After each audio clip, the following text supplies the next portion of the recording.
Welcome to study time with Nikunj. आज हम start करने जा रहे हैं अपनी क्लास 10th ज्योग्राफी का चैप्टर फर्स्ट, जो कि है रिसोर्सेज एंड डेवलपमेंट। इस चैप्टर में हमें दो मेन टॉपिक्स दिए गए हैं, एक है रिसोर्सेज और दूसरा है डेवलपमेंट, यानी कि रिसोर्स का डेवलपमेंट कैसे होता है और इन रिसोर्सेज से और इस रिसोर्स डेवलपमेंट से हम अपनी लाइफ को कैसे और बेटर बना सकते हैं। हमें इन सब के बारे में अपने इस पूरे चैप्टर में पढ़ना है। तो सबसे पहला क्वेश्चन जो आपके दिमाग में आएगा, व्हाट आर रिसोर्सेज, रिसोर्स क्या होते हैं। तो देखो, हमारी एनसीईआरटी में बहुत ही एकदम क्लियर कट डेफिनेशन दी गई है इसकी। Everything available in our environment which can be use to satisfy our needs.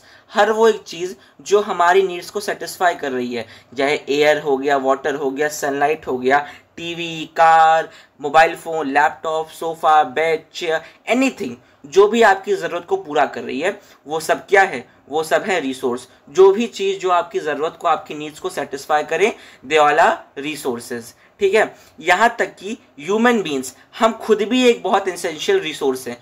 यहाँ तक कि मैं कह सकता हूँ कि human beings are the most important resource.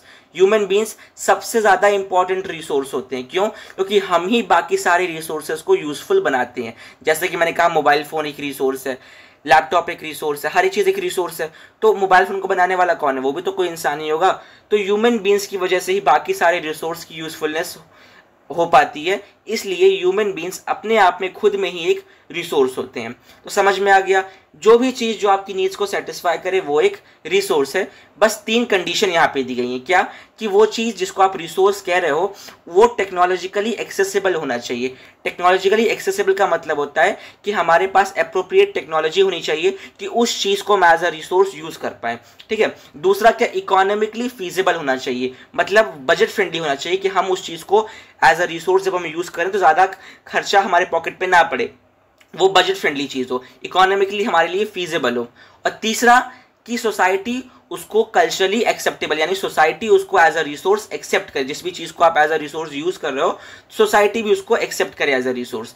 तब जब ये तीनों कंडीशन सेटिस्फाई होती हैं तो उस चीज़ तो वो हर एक चीज़ जो हमारी नीड्स को सेटिस्फाई कर दे उसको हम बोल देते हैं रिसोर्स। अब ये 3 पॉइंट से थोड़ा कंफ्यूजन आपको हो सकता है, हो रहा हो, technologically accessible, economically feasible, culturally acceptable. तो परेशान मत हो, अभी जैसे हम चैप्टर में आगे जाएंगे ना, इन्हीं 3 पॉइंट्स को एकदम डीप में डिस्कस करना है हम लोग को, तो ये सब समझ में आ जाएगा आपको। अभी तो बस आप एक बेसिक डेफिनेशन दिमाग में लेके चलो कि anything which satisfy our needs, जो भी चीज़ जो हमारी नीड्स को सेटिस्फाई कर सके वो एक रिसोर्स है। ये एक बेसिक डेफिनेशन अपने दिमाग में लेके आगे बढ़ते हैं। ठीक है। अब यहाँ पे देखो, एक ट्रायंगल जैसा दिया गया है। क्या? देखो यहाँ पे दिया गया ह्यूमन बींग्स सेंटर में है। ह्यूमन बींग्स क्या करते हैं? नेचर से इंटरेक्ट करते हैं with the help of technology, और क्या करते हैं? इंस्टीट्यूशंस क्रिएट करते हैं किसी भी चीज़ को एज अ रिसोर्स में कन्वर्ट करने के लिए। अब मुझे पूरा विश्वास है आपको ये समझ में नहीं आएगा मैंने क्या बोला। ठीक है। तो देखो एग्जाम्पल समझते हैं। जैसे कि रिवर बह रही है, ठीक है, तो रिवर क्या है? एक नेचुरल रिसोर्स है, एक नेचुरल चीज़ है। ठीक है, एक नेचर का पार्ट है। ठीक है। अब उस रिवर के ऊपर मान लिया आपको डैम बनाना है, और डैम से की हेल्प से आपको वहाँ पे इलेक्ट्रिसिटी जनरेट करनी है। ठीक है। तो अब रिवर के ऊपर आपको डैम बनाना है, तो नेचर से आप इंटरेक्ट कर रहे हो। ठीक है। तो डैम बनाने के लिए आपको क्या चाहिए? टेक्नोलॉजी चाहिए, चाहिए कि नहीं चाहिए? अब रिवर के ऊपर आपने डैम बना दिया with the help of technology, आपने नेचर से इंटरेक्ट किया, उसके ऊपर आपने एक कंस्ट्रक्शन किया with the help of technology. अब आपने वहां पे इंस्टीट्यूशन चाहिए। इंस्टीट्यूशन का मतलब होता है गवर्नमेंट। अब वो रिवर के ऊपर आपने डैम बना दिया, अब उस डैम को रेगुलेट करने के लिए एक अच्छी गवर्नमेंट आपको चाहिए। ठीक है। तो ह्यूमन बींग्स थे, उन्होंने नेचर से इंटरेक्ट किया with the help of technology, वहां पे गवर्नमेंट का रोल आया, और इन तीनों की मदद से अब क्या हो गया? रिवर के ऊपर बढ़िया डैम बन गया, डैम अच्छे से वर्क कर रहा है और रिवर वाटर को इलेक्ट्रिसिटी में कन्वर्ट कर रहा है। रिवर वाटर एक रिसोर्स बन गया। तो किसी भी चीज को रिसोर्स में कन्वर्ट करने के लिए ह्यूमन बींग्स नेचर से इंटरेक्ट करते हैं with the help of technology, और इंस्टीट्यूशंस क्रिएट करते हैं, यानी गवर्नमेंट आती है, और तीनों के इंटरप्ले से क्या बन जाता है? कोई भी चीज एक रिसोर्स बन जाती है। समझ में आ गया? अब हमें पढ़ना है क्लासिफिकेशन ऑफ रिसोर्स। अब जिन बच्चों के पास पुरानी एनसीईआरटीज होंगी उनको इन रिसोर्सेज के बारे में डेफिनेशन भी दी गई होंगी। हर एक रिसोर्स के अलग अलग टाइप्स होते हैं, और हर एक रिसोर्स अलग अलग बेसिस पे क्लासिफाई होता है और हर एक रिसोर्स का अपना एक पूरा बाकायदा एक पूरी डेफिनेशन पुरानी एनसीईआरटीज़ में दी गई थी। लेकिन अब जो नया एनसीईआरटी है, जो लेटेस्ट एनसीईआरटीज़ आ रही हैं, उनमें डेफिनेशन नहीं दिया गया, बस नाम दिया गया है। तो हमें बस नाम ही पढ़ना है, वही हमारे सिलेबस में। लेकिन मैं आपकी एक्स्ट्रा नॉलेज के लिए एक एक लाइन आपको बता दूंगा कि क्या क्या चीज़ें यहाँ पे हैं, ठीक है। तो रिसोर्सेज कैसे क्लासिफाई होते हैं, तो देखो ओरिजिन के बेसिस पे, किसके ओरिजिन के बेसिस पे रिसोर्सेज दो तरह के होते हैं। एक होता है बायोटिक रिसोर्स, दूसरा होता है एबायोटिक रिसोर्स। बायोटिक रिसोर्सेज वो रिसोर्सेज होते हैं, जैसे कि नाम समझ जाओ, बायोटिक मतलब लिविंग बीन। जो भी रिसोर्स हम लिविंग चीज़ों से ले रहे हैं वो है बायोटिक रिसोर्स। जैसे कि प्लांट या एनिमल से जो चीज़ें हम ले रहे हैं तो वो क्या हो गया, वो बायोटिक रिसोर्स। प्लांट्स, एनिमल्स, ये सब बायोटिक रिसोर्सेज है क्योंकि लिविंग है, ठीक है। एबायोटिक रिसोर्स जैसे कि सनलाइट, विंड, हवा, सनलाइट, ये सब क्या है, ये एबायोटिक रिसोर्स है। क्यों, इन्हें हम नॉन लिविंग, सनलाइट को लिविंग सिस्टम तो है नहीं, जो एयर है, विंड है, कोई लिविंग सिस्टम तो है नहीं, तो ये क्या हो गया, ये एबायोटिक रिसोर्स हो गया, ठीक है। On the basis of exhaustibility, exhaustibility के बेसिस पे रिसोर्स फिर से दो टाइप के होते हैं। एक होते हैं रिन्यूएबल रिसोर्स और दूसरे होते हैं नॉन रिन्यूएबल रिसोर्स।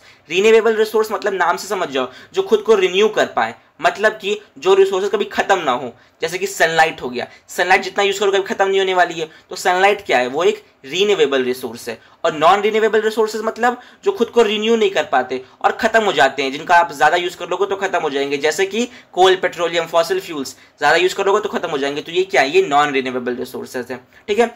ओनरशिप के बेसिस पे रिसोर्सेज चार टाइप के होते हैं। एक होता है individual, community, national, international.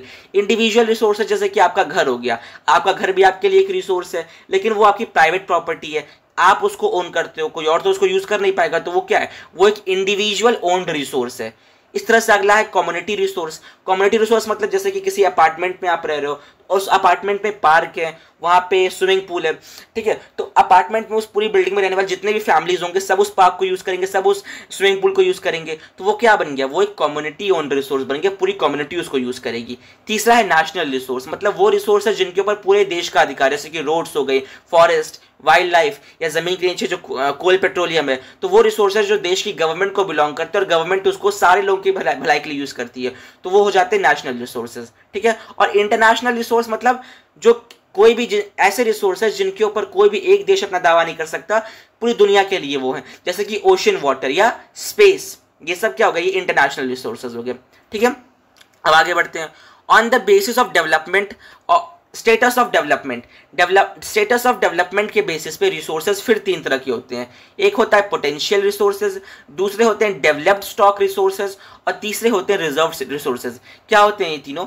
Potential resource का मतलब वो रिसोर्स जिनके बारे में हमें जानकारी तो है, लेकिन हमारे पास अच्छी टेक्नोलॉजी नहीं है कि हम उनको प्रेजेंट में यूज कर पाए, लेकिन फ्यूचर में जब अच्छी टेक्नोलॉजी आ जाएगी तो फ्यूचर में हम उनको यूज कर पाएंगे। मतलब ऐसे रिसोर्स जिनके पास पोटेंशियल है, फ्यूचर में हम यूज कर पाएंगे जब अच्छी टेक्नोलॉजी हमारे पास आ जाएगी। फॉर एग्जाम्पल सोलर एनर्जी या विंड एनर्जी, या सोलर एनर्जी होती है, सोलर पैनल्स वगैरह होते हैं। अब वो घर घर में तो अभी तक आए नहीं, इतने वाइड स्प्रेड तो हुए नहीं है। क्यों? क्योंकि इतनी अच्छी टेक्नोलॉजी नहीं है या बहुत ज्यादा एक्सपेंसिव है, तो घर घर तक नहीं पहुंचे, लेकिन फ्यूचर में पहुंच जाएंगे, ठीक है। तो जैसे कि सोलर एनर्जी हो गया, विंड एनर्जी, विंड की हेल्प से इलेक्ट्रिसिटी बन जाती है, लेकिन अभी इतनी अच्छी टेक्नोलॉजी नहीं है कि घर घर तक पहुंच जाए, फ्यूचर में हो पाएगा। तो ये क्या, ये पोटेंशियल रिसोर्स है, फ्यूचर में पोटेंशियल इनकम। दूसरा है डेवलप्ड स्टॉक। डेवलप्ड स्टॉक मतलब ऐसे रिसोर्स है जिनके बारे में हमें सब कुछ पता भी है, अच्छी टेक्नोलॉजी भी है और उनको प्रेजेंट में हम यूज भी कर रहे हैं। फॉर एग्जाम्पल कोल, पेट्रोलियम, जिनके बारे में जिनको हम प्रेजेंट में यूज कर पा रहे हैं। और रिजर्व रिसोर्सेज मतलब ऐसे रिसोर्सेज जिनके बारे में हमें जानकारी भी है, उनको यूज करने के लिए अच्छी टेक्नोलॉजी भी है, लेकिन हमने उनको रिजर्व करके रखा है फ्यूचर के यूज के लिए, कि जब सब कुछ खत्म हो जाएगा तब हम यूज करेंगे। फॉर एग्जाम्पल रिजर्व फॉरेस्ट वगैरह, अभी नेक्स्ट चैप्टर आप पढ़ो ना, फॉरेस्ट एंड वाइल्ड लाइफ, तो उसमें हम पढ़ेंगे रिजर्व फॉरेस्ट के बारे में। तो गवर्नमेंट ने बहुत सारे फॉरेस्ट को रिजर्व करके रखा है, बहुत सारे ऐसे नेचुरल रिसोर्सेज है जिनको गवर्नमेंट ने रिजर्व करके रखा है फ्यूचर यूज के लिए। तो अभी भी हम उनको यूज कर सकते हैं, टेक्नोलॉजी भी है, जानकारी भी है, लेकिन फ्यूचर के लिए रिजर्व करके रखा है, तो वो है रिजर्व रिसोर्सेज। अब हमारा नेक्स्ट टॉपिक है development of resource. Development of resource क्या होता है? सबसे पहले ये समझो, पहले के समय के लोग ये सोचते थे कि resources are the free gift of nature, मतलब नेचर ने हमें रिसोर्सेज फ्री में दे दिए कि फ्री में ले जाओ, फोकट में यूज करो, जितना मन करो उतना। लेकिन ऐसा तो है नहीं, रिसोर्सेज बड़े प्रेशियस होते हैं और बहुत लिमिटेड क्वांटिटी में हमें मिले, जैसे कि कोल है, पेट्रोलियम है, नेचुरल गैस, ये सारे फॉसिल फ्यूल्स जो है ये सब बड़े लिमिटेड क्वांटिटी में है। आपने अगर ज़्यादा यूज़ कर लिया तो ख़त्म हो जाएंगे और दोबारा बनने में फिर लाखों करोड़ों साल लग जाएंगे, तब तक हम लोग भी ख़त्म हो जाएंगे। तो रिसोर्सेज क्या है, बहुत प्रेशियस हैं, फ्री गिफ्ट ऑफ नेचर तो नहीं है ना, नेचर ने हमें फ्री में नहीं दिया, लिमिटेड क्वांटिटी में दिया है और सही से यूज़ करने के लिए दिया है। तो सही से यूज़ करने के लिए रिसोर्सेज को हमें प्रॉपर प्लानिंग करनी पड़ती है, प्रॉपर रिसोर्सेज के साथ किस तरीके से यूज़ करना है, पूरा एक प्लानिंग स्ट्रक्चर बनाना पड़ता है, ठीक है। तो इसलिए इसी को हम कहते हैं डेवलपमेंट ऑफ रिसोर्स, कि रिसोर्सेज को कैसे इतनी अच्छी तरीके से हम यूटिलाइज करें कि ख़त्म भी ना हो और ज़्यादातर नेचर को नुकसान भी ना पहुंचे, फ्यूचर के लिए भी कुछ बच जाए और सही तरीके से रिसोर्सेज का हम यूज़ कर पाएँ। वही चीज़ें हमें पढ़नी यहाँ पे डेवलपमेंट ऑफ रिसोर्स में, ठीक है। तो लेकिन उससे पहले हम वहाँ पे जाएँ, एक क्वेश्चन जो आपके एग्जाम में पूछा जाएगा कि why development of resource is necessary, क्यों ज़रूरी है रिसोर्सेज का डेवलपमेंट करना, क्यों ज़रूरी है कि हम रिसोर्सेज को सही तरीके से यूज़ करें, जैसे मन करे वैसे यूज़ करो। तो अभी आप बोलोगे कि अभी तो आपने बताया कि resources free gift of nature नहीं है, लिमिटेड क्वांटिटी में है, ठीक है। तो ये सारे पॉइंट्स तो सही हैं, लेकिन एनसीईआरटी 3 मेजर पॉइंट्स हमें देती है ये बताने के लिए कि रिसोर्स डेवलपमेंट क्यों बहुत ज़रूरी है। क्या है वो 3 पॉइंट्स, चलो समझते हैं। पहला पॉइंट है depletion of resource for satisfying the greed of few individuals. आज के टाइम पे रिसोर्सेज क्या हो रहे हैं, खत्म हो रहे हैं। क्यों? क्योंकि कुछ एक आध लोग अपनी लालच के लिए ज़्यादा रिसोर्सेज को एक्सप्लॉइट कर रहे हैं, चाहे वो वाटर हो, चाहे कोल पेट्रोलियम हो, चाहे कोई भी रिसोर्स हो। ग्रीडी लोग अपने फ़ायदे के लिए ज़्यादा रिसोर्सेज को एक्सप्लॉइट कर रहे हैं, जिसकी वजह से रिसोर्सेज खत्म हो रहे हैं। तो इसलिए रिसोर्स डेवलपमेंट ज़रूरी है। दूसरा पॉइंट क्या है, accumulation of resources in few hands which in turn divide the society in two segments, have and have not और rich and poor। मतलब क्या है कि आज के टाइम पे जो रिसोर्सेज है ना वो केवल कुछ इंसानों के हाथ में ही है, ज़्यादातर रिसोर्सेज कुछ इंसानों के हाथ में ही है। तो वो क्या हो गया, वो लोग ज़्यादा अमीर हो गए और ज़्यादातर लोग ऐसे हैं जिनके पास कोई रिसोर्स नहीं है, तो वो गरीब हो गए। तो क्या हो गया, सोसाइटी में एक तरीके से सोसाइटी पूरी हमारी बढ़ चुकी है। ऐसे लोग हैं जो बहुत अमीर हैं, उनके पास सारे रिसोर्सेज हैं, और कुछ लोग ऐसे हैं जो बहुत गरीब हैं जिनके पास कोई रिसोर्स नहीं है। तो रिसोर्स डेवलपमेंट ज़रूरी, क्योंकि सबको बराबरी से रिसोर्स बांटा जा सके, इसलिए भी रिसोर्स डेवलपमेंट ज़रूरी हो जाता है। और तीसरा और सबसे इंपॉर्टेंट पॉइंट क्या है, indiscriminate exploitation of resource has led to the global ecological crisis such as global warming, ozone layer depletion, environmental pollution and land degradation। आजकल जो हम रिसोर्सेज को अंधाधुन एक्सप्लॉइट कर रहे हैं उसकी वजह से नेचर को भी नुकसान पहुंच रहा है। हम पेड़ काट रहे हैं, हम रिवर वाटर को पल्यूट कर रहे हैं, हम फ्रेश वाटर को बहुत तेज से ख़त्म कर रहे हैं, माइनिंग बेहिसाब कर रहे हैं। तो क्या हो रहा है, इससे नेचर को भी तो नुकसान पहुंच रहा है। जितने तेजी से हम पेड़ काट रहे हैं, डिफॉरेस्टेशन कर रहे हैं, उससे क्या हो रहा है, हम पोल्यूशन बढ़ रहा है, ओजोन लेयर पे असर पड़ रहा है, लैंड डिग्रेडेशन हो रहा है, इन्वायरमेंट में हमारे पोल्यूशन बढ़ता जा रहा है। तो क्या हो गया, ज़्यादा रिसोर्सेज को हम एक्सप्लॉइट करेंगे तो नेचर पे भी बुरा असर पड़ेगा। तो इसलिए रिसोर्स डेवलपमेंट ज़रूरी है। तो ये 3 पॉइंट स्ट्रेट फॉरवर्ड एग्जाम में आपके आएंगे कि why development of resources necessary, ये आपके एग्जाम में बन के क्वेश्चन आएगा। तो आपको बस यही सिंपल से 3 पॉइंट्स लिखने हैं और आपके 3 नंबर में आएगा, 3 नंबर आपके पक्के हो जाएंगे, ठीक है। अब साइड में यहाँ पे बॉक्स में दिया गया है सस्टेनेबल डेवलपमेंट। सस्टेनेबल डेवलपमेंट क्या होती है, तो सिंपल सी इसकी डेफिनेशन होती है, sustainable development means development should not take place without damaging the environment and development in the present should not compromise with the need of the future generation। मतलब simple कहा जाए तो डेवलपमेंट ऐसी होनी चाहिए जिससे नेचर को नुकसान ना पहुंचे और हमारे नेचुरल रिसोर्सेज सही सलामत रहें, जिससे फ्यूचर जनरेशन को भी उसका फ़ायदा हो सके, ठीक है। तो ऐसी डेवलपमेंट जो बिना नेचर को नुकसान पहुंचाए हो सकती है उसको हम बोलते हैं सस्टेनेबल डेवलपमेंट, ठीक है। लेकिन ऐसा हो तो नहीं रहा। आज के टाइम पे डेवलपमेंट के नाम पे जितना सत्यानाश हो सकता है नेचर का वो किया जा रहा है।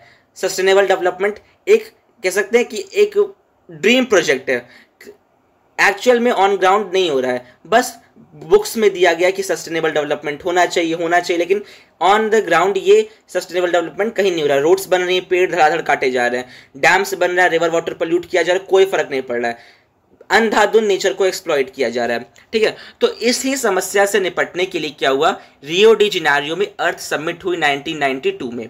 क्या हुआ कि दुनिया भर के लगभग 100 देशों के heads 100 head of the states, दुनिया में 100 देशों के हेड जो थे वो ब्राजील में रियो डी जेनेरियो में आए 1992 में अर्थ समिट के अंदर। ठीक है, इस अर्थ समिट में उनका मेन फोकस ये था कि किस तरीके से वास्तव में सस्टेनेबल डेवलपमेंट को ग्राउंड पे लाया जा सके, क्योंकि सस्टेनेबल डेवलपमेंट कहीं हो तो रही नहीं थी, बस बुक्स में पढ़ाया जा रहा था, है ना। ऑन ग्राउंड क्या हो रहा था, नेचर को बस एक्सप्लॉइट किया जा रहा था। तो दुनिया भर के सारे देश के प्राइम मिनिस्टर, प्रेसिडेंट सब एक जगह पे आए, ब्राजील में आए, रियो डी जेनेरियो में आए, ब्राजील का शहर है, वहाँ पे सारे लोग इकट्ठा हुए और बात की भाई कैसे किया जाए कि सस्टेनेबल डेवलपमेंट को हम एक्चुअल में ला सकें। ठीक है, इनका मेन पर्पस था सस्टेनेबल डेवलपमेंट को अचीव करना।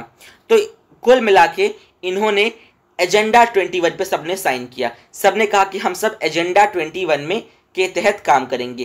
क्या है ये एजेंडा 21? एजेंडा 21 मतलब कुछ प्लान्स इन्होंने बनाए, ठीक है, और कहा कि 21st सेंचुरी में, 21st सेंचुरी मतलब जिसमें अभी हम लोग जी रहे हैं, 2000 वाला ईयर, 2000 से जो शुरू हुआ, ठीक है, ये 1992 में हुई थी। उस समय क्या 20th सेंचुरी चल रही थी। तो इन्होंने साइन किया कि 21st सेंचुरी में हम क्या क्या करेंगे, उसके बारे में कुछ प्लान्स बनाए और उसको एजेंडा 21 नाम से इन्होंने लेके आए। ठीक है, एजेंडा 21 इन पे सबने साइन किया। इसका एजेंडा 21 में इनका मेन फोकस था 3 चीज़ों पे। पहला था कि इन्वायरमेंटल डैमेज को कंट्रोल करना, कि मतलब डेवलपमेंट के नाम पे जो नेचर को हम लोग नुकसान पहुंचा रहे हैं, पेड़ काट रहे हैं, नदियों को बर्बाद कर रहे हैं, तो नेचर को जो डैमेज कर रहे हैं उसको कंट्रोल करना। सस्टेनेबल डेवलपमेंट इनका मेन फोकस था, तो उसके लिए 3 पॉइंट्स पे काम कर रहे हैं। क्या पहला पॉइंट है एजेंडा 21 के अंदर, याद रखना 3 पॉइंट्स हैं। पहला पॉइंट है इन्वायरमेंटल डैमेज को कंट्रोल करना। पहला इनका मेन फोकस था कि जो इन्वायरमेंट को हम डैमेज कर रहे हैं, रिवर्स को पल्यूट कर रहे हैं, पेड़ों को काट रहे हैं, नेचर को एक्सप्लॉइट कर रहे हैं, इसको हमें रोकना पड़ेगा। दूसरा था पॉवर्टी को कम करना, ठीक है, गरीबी को कम करना है। और तीसरा दुनिया भर में जो डिजीजेस फैल रहे हैं उनको रोकना। जैसे अभी कोरोना आया था हाल फिलहाल में, है ना, और उस टाइम पे कोरोना तो था नहीं, उस टाइम पे फ्लू वगैरह फैलते थे। तो इन जो डिजीजेस दुनिया भर में फैल रहे हैं इनको कंट्रोल करना। तो एजेंडा 21 के अंदर 3 मेजर पॉइंट्स थे जिन पे इन लोगों ने काम करना शुरू किया। पहला था कि इन्वायरमेंटल डैमेज को कंट्रोल करना है, दूसरा पॉवर्टी यानी गरीबी को कम करना है, और तीसरा जो दुनिया भर में डिजीजेस फैल रहे हैं उनको रोकना है। और इसका एक और बड़ा अच्छा प्रपोजल इन्होंने लगाया। इन्होंने कहा कि हर एक देश की लोकल गवर्नमेंट को अपना एक एजेंडा 21 बनाना चाहिए। हर एक देश की लोकल गवर्नमेंट को अपना एक एजेंडा 21 बनाना चाहिए। जैसे कि हमारी कंट्री में भी हमने पढ़ा था लोकल गवर्नमेंट होती है, पावर शेयरिंग में मैंने पढ़ाया है, नहीं देखा तो जाके देखना, ठीक है। तो पावर शेयरिंग में मैंने पढ़ा लोकल गवर्नमेंट होती है, ऐसे ही हर देश में अपनी एक लोकल गवर्नमेंट होती है। तो एजेंडा 21 में ये भी कहा गया कि लोकल लेवल पे जो इश्यूज हैं इन्वायरमेंट को लेके, पॉवर्टी को लेके, डिजीज को लेके, उनको सॉल्व करने के लिए हर देश की लोकल गवर्नमेंट अपना कोई एजेंडा 21 बनाए, अपने स्तर पे कुछ प्लान्स को सेट करे, कुछ गोल सेट करे और उसके ऊपर पूरे साल भर वर्क करे। तो ये एजेंडा 21 था, ठीक है। सबसे पहले अर्थ समिट हुई रियो डी जेनेरियो में, जिससे निकल के आया एजेंडा 21, ठीक है। रियो डी जेनेरियो में जो बैठक हुई थी उसका मेन पर्पस क्या था, सस्टेनेबल डेवलपमेंट को अचीव करना। उस सस्टेनेबल डेवलपमेंट को अचीव करने के लिए आया एजेंडा 21, जिसके अंदर 3 पॉइंट्स पे फोकस किया गया, इन्वायरमेंटल डैमेज, पॉवर्टी और डिजीज, इनको कम किया जाए। और हर एक चौथा पॉइंट था कि हर एक लोकल गवर्नमेंट अपने लेवल पे एक और एजेंडा 21 बनाए, जिससे लोकल लेवल की जो प्रॉब्लम्स है उनको काउंटर किया जा सके। अब अगला जो टॉपिक आता है वो है रिसोर्स की प्लानिंग। अभी हमने पढ़ा था रिसोर्स डेवलपमेंट क्यों ज़रूरी है, क्यों रिसोर्स की प्लानिंग ज़रूरी है, वो हमने पढ़ा था पिछले टॉपिक में। अब हमें पढ़ना है कि रिसोर्स की प्लानिंग करते कैसे हैं एक्चुअल में। अभी तो हमने पढ़ लिया पूरा ज्ञान कि नेचर को एक्सप्लॉइट किया जा रहा है तो इतनी परेशानियां हो रही हैं, तो रिसोर्सेज को सही तरीके से यूज़ करना चाहिए, ऐसे वैसे रिसोर्स प्लानिंग होनी चाहिए। लेकिन अब एक्चुअल में रिसोर्स प्लानिंग होती कैसे है वो हमें पढ़ना है, ठीक है।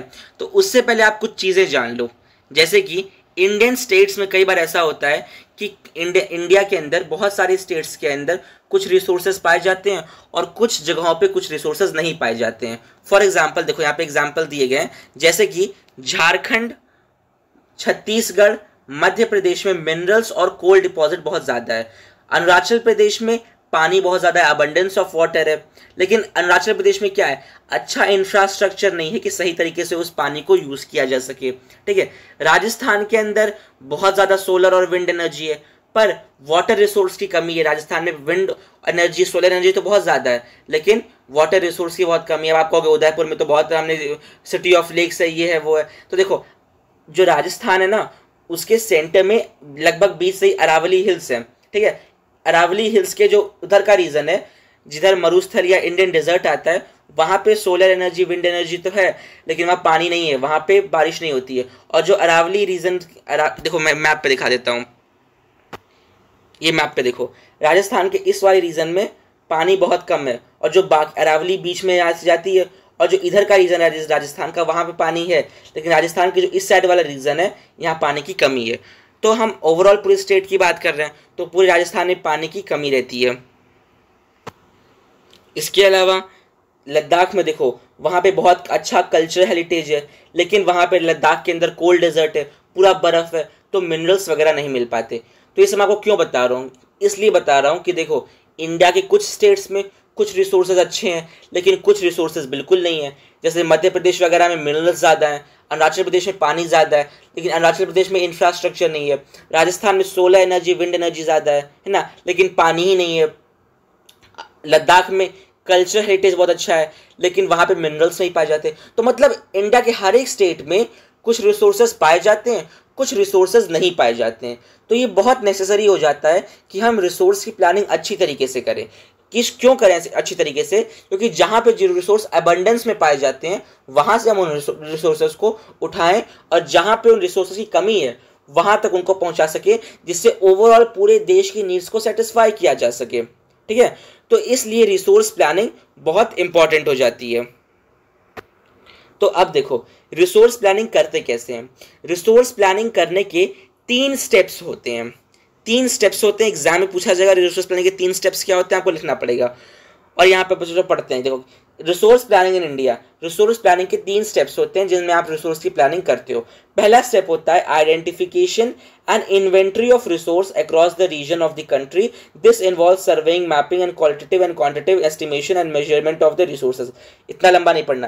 देखो, पहला जो स्टेप है रिसोर्स प्लानिंग में, वो है कि सबसे पहले आप रिसोर्सेज को खोजो और उनकी एक लिस्ट तैयार करो कि मतलब इंडिया के कौन से रीजन में कौन सा रिसोर्स पाया जाता है, किस क्वालिटी में पाया जाता है और किस क्वांटिटी में पाया जाता है। सबकी एक अच्छी लिस्ट बनाओ, ये पहला स्टेप है, ठीक है। किसी चीज़ की प्लानिंग करनी है तो पहले तो आपको पता करना पड़ेगा ना कि वो चीज़ कहाँ मिलती है, किस क्वांटिटी में मिलती है, किस क्वालिटी में मिलती है। तो पहला स्टेप यही है, पहले लिस्ट तैयार करो, ठीक है। दूसरा क्या है, अब ये सब आप पढ़ते रहना, मैं आपको बताता हूँ। दूसरा स्टेप क्या है कि अप्रोप्रिएट टेक्नोलॉजी को लेके आओ। जैसे कि पहले स्टेप में आपने पता कर लिया कि इस जगह पे रिसोर्स पाया जाता है, ठीक है। अब दूसरा स्टेप हो जाता है कि आप अच्छे टेक्नोलॉजी को लेके आओ, अच्छे स्किल्ड लोगों को लेके आओ और वहाँ पे उस रिसोर्स को एक्सट्रैक्ट करो। फॉर एग्जाम्पल, जैसे कि आपने किसी जगह पे गोल्ड माइन पाई जाती है, सोने की खदान है, ठीक है। आपने पता किया और आपको पता चला कि इस जगह पे गोल्ड माइन है, सोने की खदान है, ठीक है। आपने लिस्ट तैयार कर ली, क्वांटिटी, क्वालिटी सब सर्वे वगैरह करवा लिया, पहला स्टेप पूरा हो गया। अब दूसरे स्टेप में क्या करना है, तो गोल्ड माइन है तो ऐसा तो है नहीं कि आप ऐसे जाओगे और खुरपी वगैरह लेके जाओगे और सोना निकाल के लेके चले जाओगे, ऐसा तो होगा नहीं। आपको बकायदा पूरी अच्छी खासी मशीनरी लगानी पड़ेगी, स्किल्ड लोगों को वहाँ लगाना पड़ेगा, तब वहाँ पे पूरा बकायदा ब्लास्ट वगैरह होगा, तब वहाँ पे पूरा रास्ता बनेगा, तब अंदर जाओगे, तब माइनिंग होगी, तब सोना निकल के उसमें से आएगा, है कि नहीं। और वो सोना जो आएगा वो भी रॉ फॉर्म में होगा, फिर उसको साफ सफाई होगी, उसका पूरा पॉलिश वगैरह होगा, तब असली सोना बन के आपके हाथ में आएगा जो मार्केट में बिक सकता है। तो दूसरा स्टेप क्या है कि पहला स्टेप में तो आपको पता चलेगा कि इस जगह पे रिसोर्सेज पाए जाते हैं। दूसरा स्टेप ये होता है कि अब आपको पता चलेगा कि रिसोर्सेज यहाँ पे हैं, तो अब दूसरे स्टेप में अच्छे टेक्नोलॉजी और अच्छे लोगों को वहाँ स्किल्ड लोगों को वहाँ लेके जाओ और उस रिसोर्स को एक्सट्रैक्ट करो। ये दूसरा स्टेप हो गया, ठीक है। क्या है, involving a planning structure endowed with appropriate technology, skilled institution setup for implementing resource development plans. यही है दूसरा स्टेप में, आप अच्छी टेक्नोलॉजी, अच्छे लोगों को वहां लेके जाओ उस रिसोर्स को एक्सट्रैक्ट करने के लिए, ठीक है।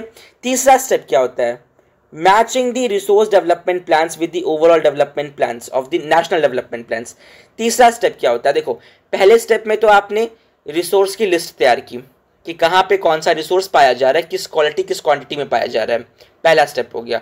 दूसरे स्टेप में आपने अब पता चला कि रिसोर्स वहाँ पे पाया जाता है, अब आपने अच्छी टेक्नोलॉजी, स्किल्ड लोगों को वहाँ लेके गए, रिसोर्स को एक्सट्रैक्ट कर लिया, अब रिसोर्स आपके हाथ में है, ठीक है।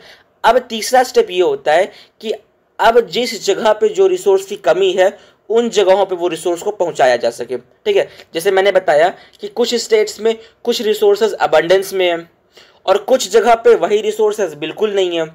तो जिन जगह पे जो रिसोर्स अबंडेंस में है वहां से उन रिसोर्स को उठाइए और जिन जगह पे उन रिसोर्स की कमी है वहां पे उसको पहुंचाइए, जिससे पूरे देश का जो बैलेंस है वो बन जाए, पूरे देश की नीड्स सेटिस्फाई हो जाए।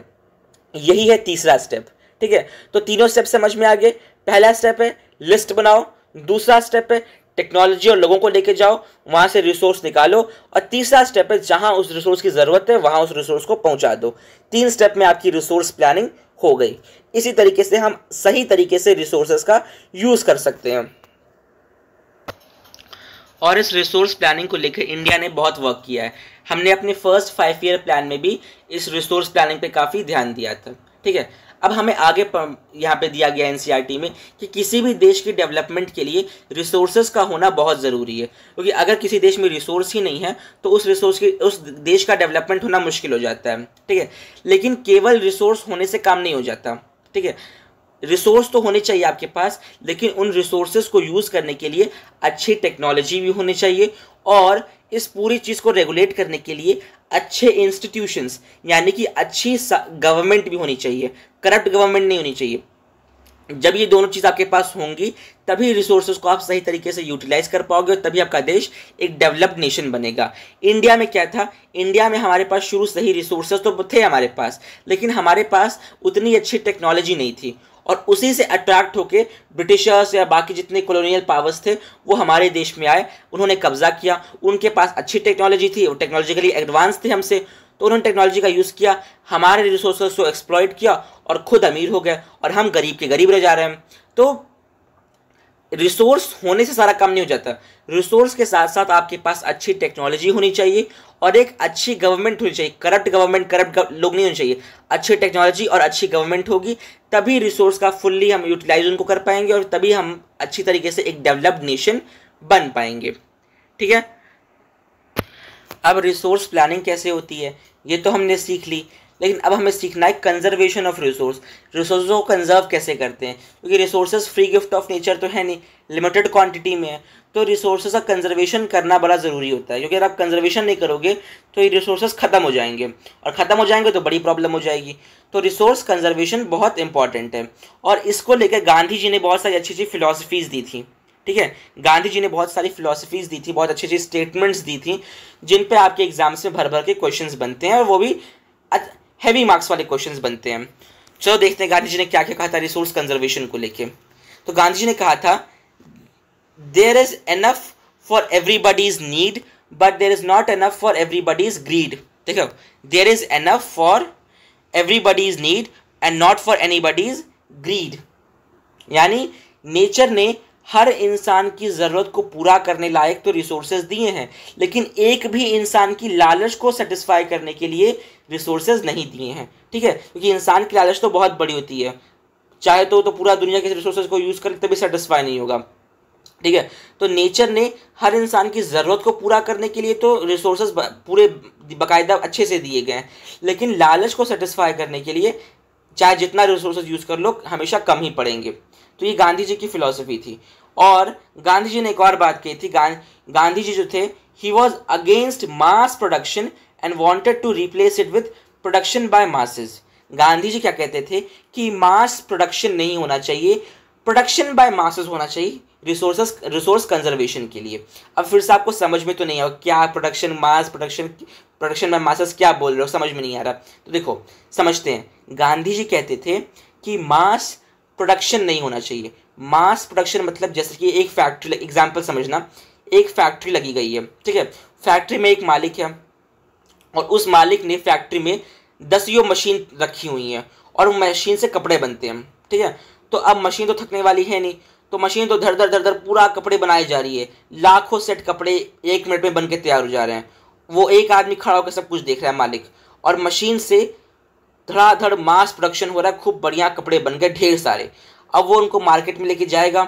अब देखो, मार्केट में जब बहुत सारा सामान लेके जाएगा, मार्केट में जब सामान की एबंडेंस हो जाएगी तो डिमांड भी तो बढ़ जाएगी, जब सप्लाई बढ़ेगी तो डिमांड भी बढ़ जाएगी। जब लोग देखेंगे अरे वाह इतनी वैरायटी की टी शर्ट टंगी हुई है, तो लोग खरीदेंगे भी। चलो आज मैं एक खरीदना था, आज तो ये 2-3 पसंद आ गई, मैं 2-3 टी शर्ट खरीद लेता हूँ। तो देखो लोग अपनी ज़रूरत से ज़्यादा खरीदेंगे, तो इससे क्या होगा, रिसोर्स का वेस्टेज होगा। क्योंकि मान लिया कपड़ा है, तो कपड़ा किससे बन रहा है, कॉटन से बन रहा है, तो फिर कॉटन उगाने के लिए और फर्टिलाइज़र डालो और परेशान करो ज़मीन पे, और फर्टिलाइज़र और यूरिया और जितना तामझाम होता है वो सब डालो। तो क्या हो गया, प्रेशर पड़ रहा है लैंड पे, क्योंकि मार्केट में कॉटन से बने कपड़ों का कंजप्शन ज़्यादा हो रहा है। क्यों, क्योंकि मशीन में मास प्रोडक्शन हो रहा है उन कपड़ों का। ठीक है, तो इस मास प्रोडक्शन से क्या हो रहा है, वेस्टेज बढ़ जा रही है। तो गांधी जी ये नहीं चाहते थे कि मास प्रोडक्शन हो, बल्कि गांधी जी चाहते थे कि प्रोडक्शन बाय मासेस हो। प्रोडक्शन बाय मासेस का मतलब क्या होता है कि जैसे कि एक फैक्ट्री है, अब उसमें आपने कई सारी मशीनें लगा दी और मशीनें कपड़े बनाए जा रही हैं। मशीनें मत लगाओ, क्या करो, लोगों को बुला लो ढेर सारे। ठीक है, और जब लोग अपने हाथ से बैठे कपड़े बनाएंगे, ठीक है, तो याद है ना गांधी जी भी चरखा चलाते थे, खुद से अपना धागा बनाते थे और फिर उससे कपड़े। ठीक है, तो जब ढेर सारे लोग इंसान अपने हाथ से बैठे कपड़े बनाएंगे, तो उससे क्या होगा कि एम्प्लॉयमेंट मिलेगा लोगों को। पहली बात तो फैक्ट्री में जहां मशीनें थी, मशीनों की जगह इंसान आ गए, तो अब लोगों को एम्प्लॉयमेंट भी मिलेगी। और जब इंसान बनाएगा तो इंसान तो वैसे मशीन की तरह एकदम मास प्रोडक्शन तो कर नहीं पाएगा, धड़ाधड़ कपड़े तो बना नहीं पाएगा, इंसान धीरे धीरे बनाएगा। और जब इंसान कपड़े धीरे धीरे बनाएगा तो मार्केट में कपड़े भी थोड़े कम पहुंचेंगे, ज़रूरत के हिसाब से बनाएगा अपने, तो क्या होगा, वेस्टेज कम हो जाएगी रिसोर्सेज की, एम्प्लॉयमेंट भी बढ़ेगा और रिसोर्स की वेस्टेज कम हो जाएगी, क्योंकि तब इंसान अपनी ज़रूरत भर का ही बनाएगा। मशीन से होने से क्या होता है, मास प्रोडक्शन होता है, तो मार्केट में अबंडेंस आ जाती है सामान की, तो लोग अंधाधुंध सामान खरीदते हैं, तो वेस्टेज बढ़ जाता है। इसकी जगह जब लोग खुद अपने हाथ से काम करेंगे तो अपनी ज़रूरत भर का ही बनाएंगे, और जब ज़रूरत भर का ही बनाएंगे तो अबंडेंस नहीं होगा मार्केट में चीज़ों का, और जब मार्केट में चीज़ों का अबंडेंस नहीं होगा तो लोग उस हिसाब से खरीदेंगे भी नहीं, तो रिसोर्स की वेस्टेज भी कम होगी। तो गांधी जी की ये पूरी फिलॉसफी थी, ठीक है, कि मास प्रोडक्शन नहीं होना चाहिए, प्रोडक्शन बाय मासेस होना चाहिए, बहुत सारे लोग मिलकर प्रोडक्शन करें, प्रोडक्शन बाय मासेस होना चाहिए। ये गांधी जी की फिलॉसफी थी। एग्जाम में आपको लिखने को आएगा तो अब आप लोग लिख सकते हो इसको। ठीक है, अब यहाँ पे कुछ फैक्ट्स दिए गए हैं, क्या कि क्लब ऑफ रोम में भी गांधी जी की इस फिलॉसफी को बताया। The international level the club of Rome advocated resource conservation for the first time resource conservation के बारे में क्लब ऑफ रोम में बताया गया। इसके अलावा शूमेकर ने भी गांधी जी की इस फिलॉसफी को अपनी बुक स्मॉल इज ब्यूटीफुल में, गांधी जी की जो फिलॉसफी थी ना मास प्रोडक्शन वाली, उसको प्रोडक्शन बाय मासेस वाली, उस फिलॉसफी को अपनी बुक स्मॉल इज ब्यूटीफुल में बताया था। इसके अलावा एक और फैक्ट दिया गया कि ब्रेडलैंड कमीशन रिपोर्ट जो 1987 में आई थी, इसमें सबसे पहली बार सस्टेनेबल डेवलपमेंट का टॉपिक इंट्रोड्यूस किया गया। सबसे पहली बार सस्टेनेबल डेवलपमेंट का टॉपिक ब्रेडलैंड कमीशन की रिपोर्ट 1987 में इंट्रोड्यूस किया गया था। ये इंपॉर्टेंट है, याद रखना। और दूसरा, शूमेकर ने अपनी बुक स्मॉल इज ब्यूटीफुल में गांधी जी की इस फिलॉसफी को और अच्छे तरीके से अपनी बताया था। ठीक है, इसके अलावा एक और बुक आई थी आर कॉमन फ्यूचर, उसमें भी गांधी जी की इस फिलॉसफी के बारे में और रिसोर्स कंजर्वेशन के बारे में चीज़ों को बताया गया था। तो ये सारी चीज़ें हैं, ये सारे फैक्ट्स हैं, इनको एक बार पढ़ लेना एग्जाम से पहले, तो आपको हेल्प करेंगे कि यहाँ से 1 मार्क का क्वेश्चन बनते हैं, खास करके ब्रेडलैंड कमीशन रिपोर्ट से और स्मॉल इज ब्यूटीफुल वाली से बुक से। ठीक है, तो ये आप अपने ध्यान में रखना। ठीक है, क्या क्या चीज़ें इसमें दी गई हैं फिर से एक बार देख लो। कि सबसे पहले तो शूमेकर ने अपनी बुक स्मॉल इज ब्यूटीफुल में गांधी जी की फिलॉसफी के बारे में बताया। फिर ब्रेडलैंड कमीशन की रिपोर्ट आई 1997 में, जिसमें सस्टेनेबल डेवलपमेंट के बारे में बताया गया, और इस टॉपिक को बाद में आर कॉमन फ्यूचर नाम की बुक में भी पब्लिश किया गया। तो ये सब चीज़ें आप याद रखना। अब हम आगे बढ़ते हैं, हमें पढ़ना है लैंड रिसोर्स के बारे में, क्योंकि लैंड अपने आप में ही एक बहुत यूज़फुल रिसोर्स है, एक बहुत अच्छा नेचुरल रिसोर्स है और बहुत इंपॉर्टेंट नेचुरल रिसोर्स है, क्योंकि हम इसमें लैंड पर ही बैठे हुए हैं। हमारा ट्रांसपोर्टेशन, हमारी economic activities, school, college, hospital, building, government सब लैंड पर ही है। ठीक है, हम खेती भी करते हैं तो लैंड पर ही करते हैं, ट्रेन भी चली तो लैंड पर। तो लैंड एक बहुत ही इंपॉर्टेंट नेचुरल रिसोर्स है। तो अब हमें इसी लैंड रिसोर्स के बारे में पढ़ना है। तो देखो, पृथ्वी पे जो पूरा लैंड है वो इन 3 पार्ट्स में डिवाइडेड है। क्या? 43% प्लेन है, प्लेन मतलब मैदानी इलाका है। 27% प्लेटोज है, प्लेटो समझना टेबल लैंड है, ऐसे टेबल लैंड है। और 30% माउंटेन्स है। ठीक है, 43% प्लेन्स, 27% प्लेटोज एंड 30% माउंटेन्स है। अब हमें पढ़ना है कि लैंड कहाँ कहाँ यूज होता है, लैंड यूटिलाइजेशन, कि हम लैंड रिसोर्स के बारे में तो पढ़ना ही है। तो लैंड को इंसान किस किस तरीके से यूज करता है, कहाँ कहाँ किन किन वे में लैंड यूटिलाइजेशन होता है, हमें वो पढ़ना है। तो पहला है फॉरेस्ट। पृथ्वी के लैंड के बड़े हिस्से पे पहले तो फॉरेस्ट है। दूसरा क्या है, land not available for cultivation, यानी कि ऐसा लैंड जिसपे खेती नहीं हो पाती, जैसे कि बैरन एंड वेस्ट लैंड, जैसे कि जो बंजर धरती होती है उस पर खेती नहीं कर सकते। इसके अलावा land put to non agricultural activities such as building, roads and factories, ऐसा लैंड जिसपे आपने बिल्डिंग बना ली है, रोड्स बना लिए, फैक्ट्री बना ली है, उस पर भी आप खेती नहीं कर सकते। तो ये हो गया, ठीक है। सबसे पहले था फॉरेस्ट। दूसरा है land not available for cultivation, उसमें दो अलग अलग सब टॉप पॉइंट्स दिए गए हैं।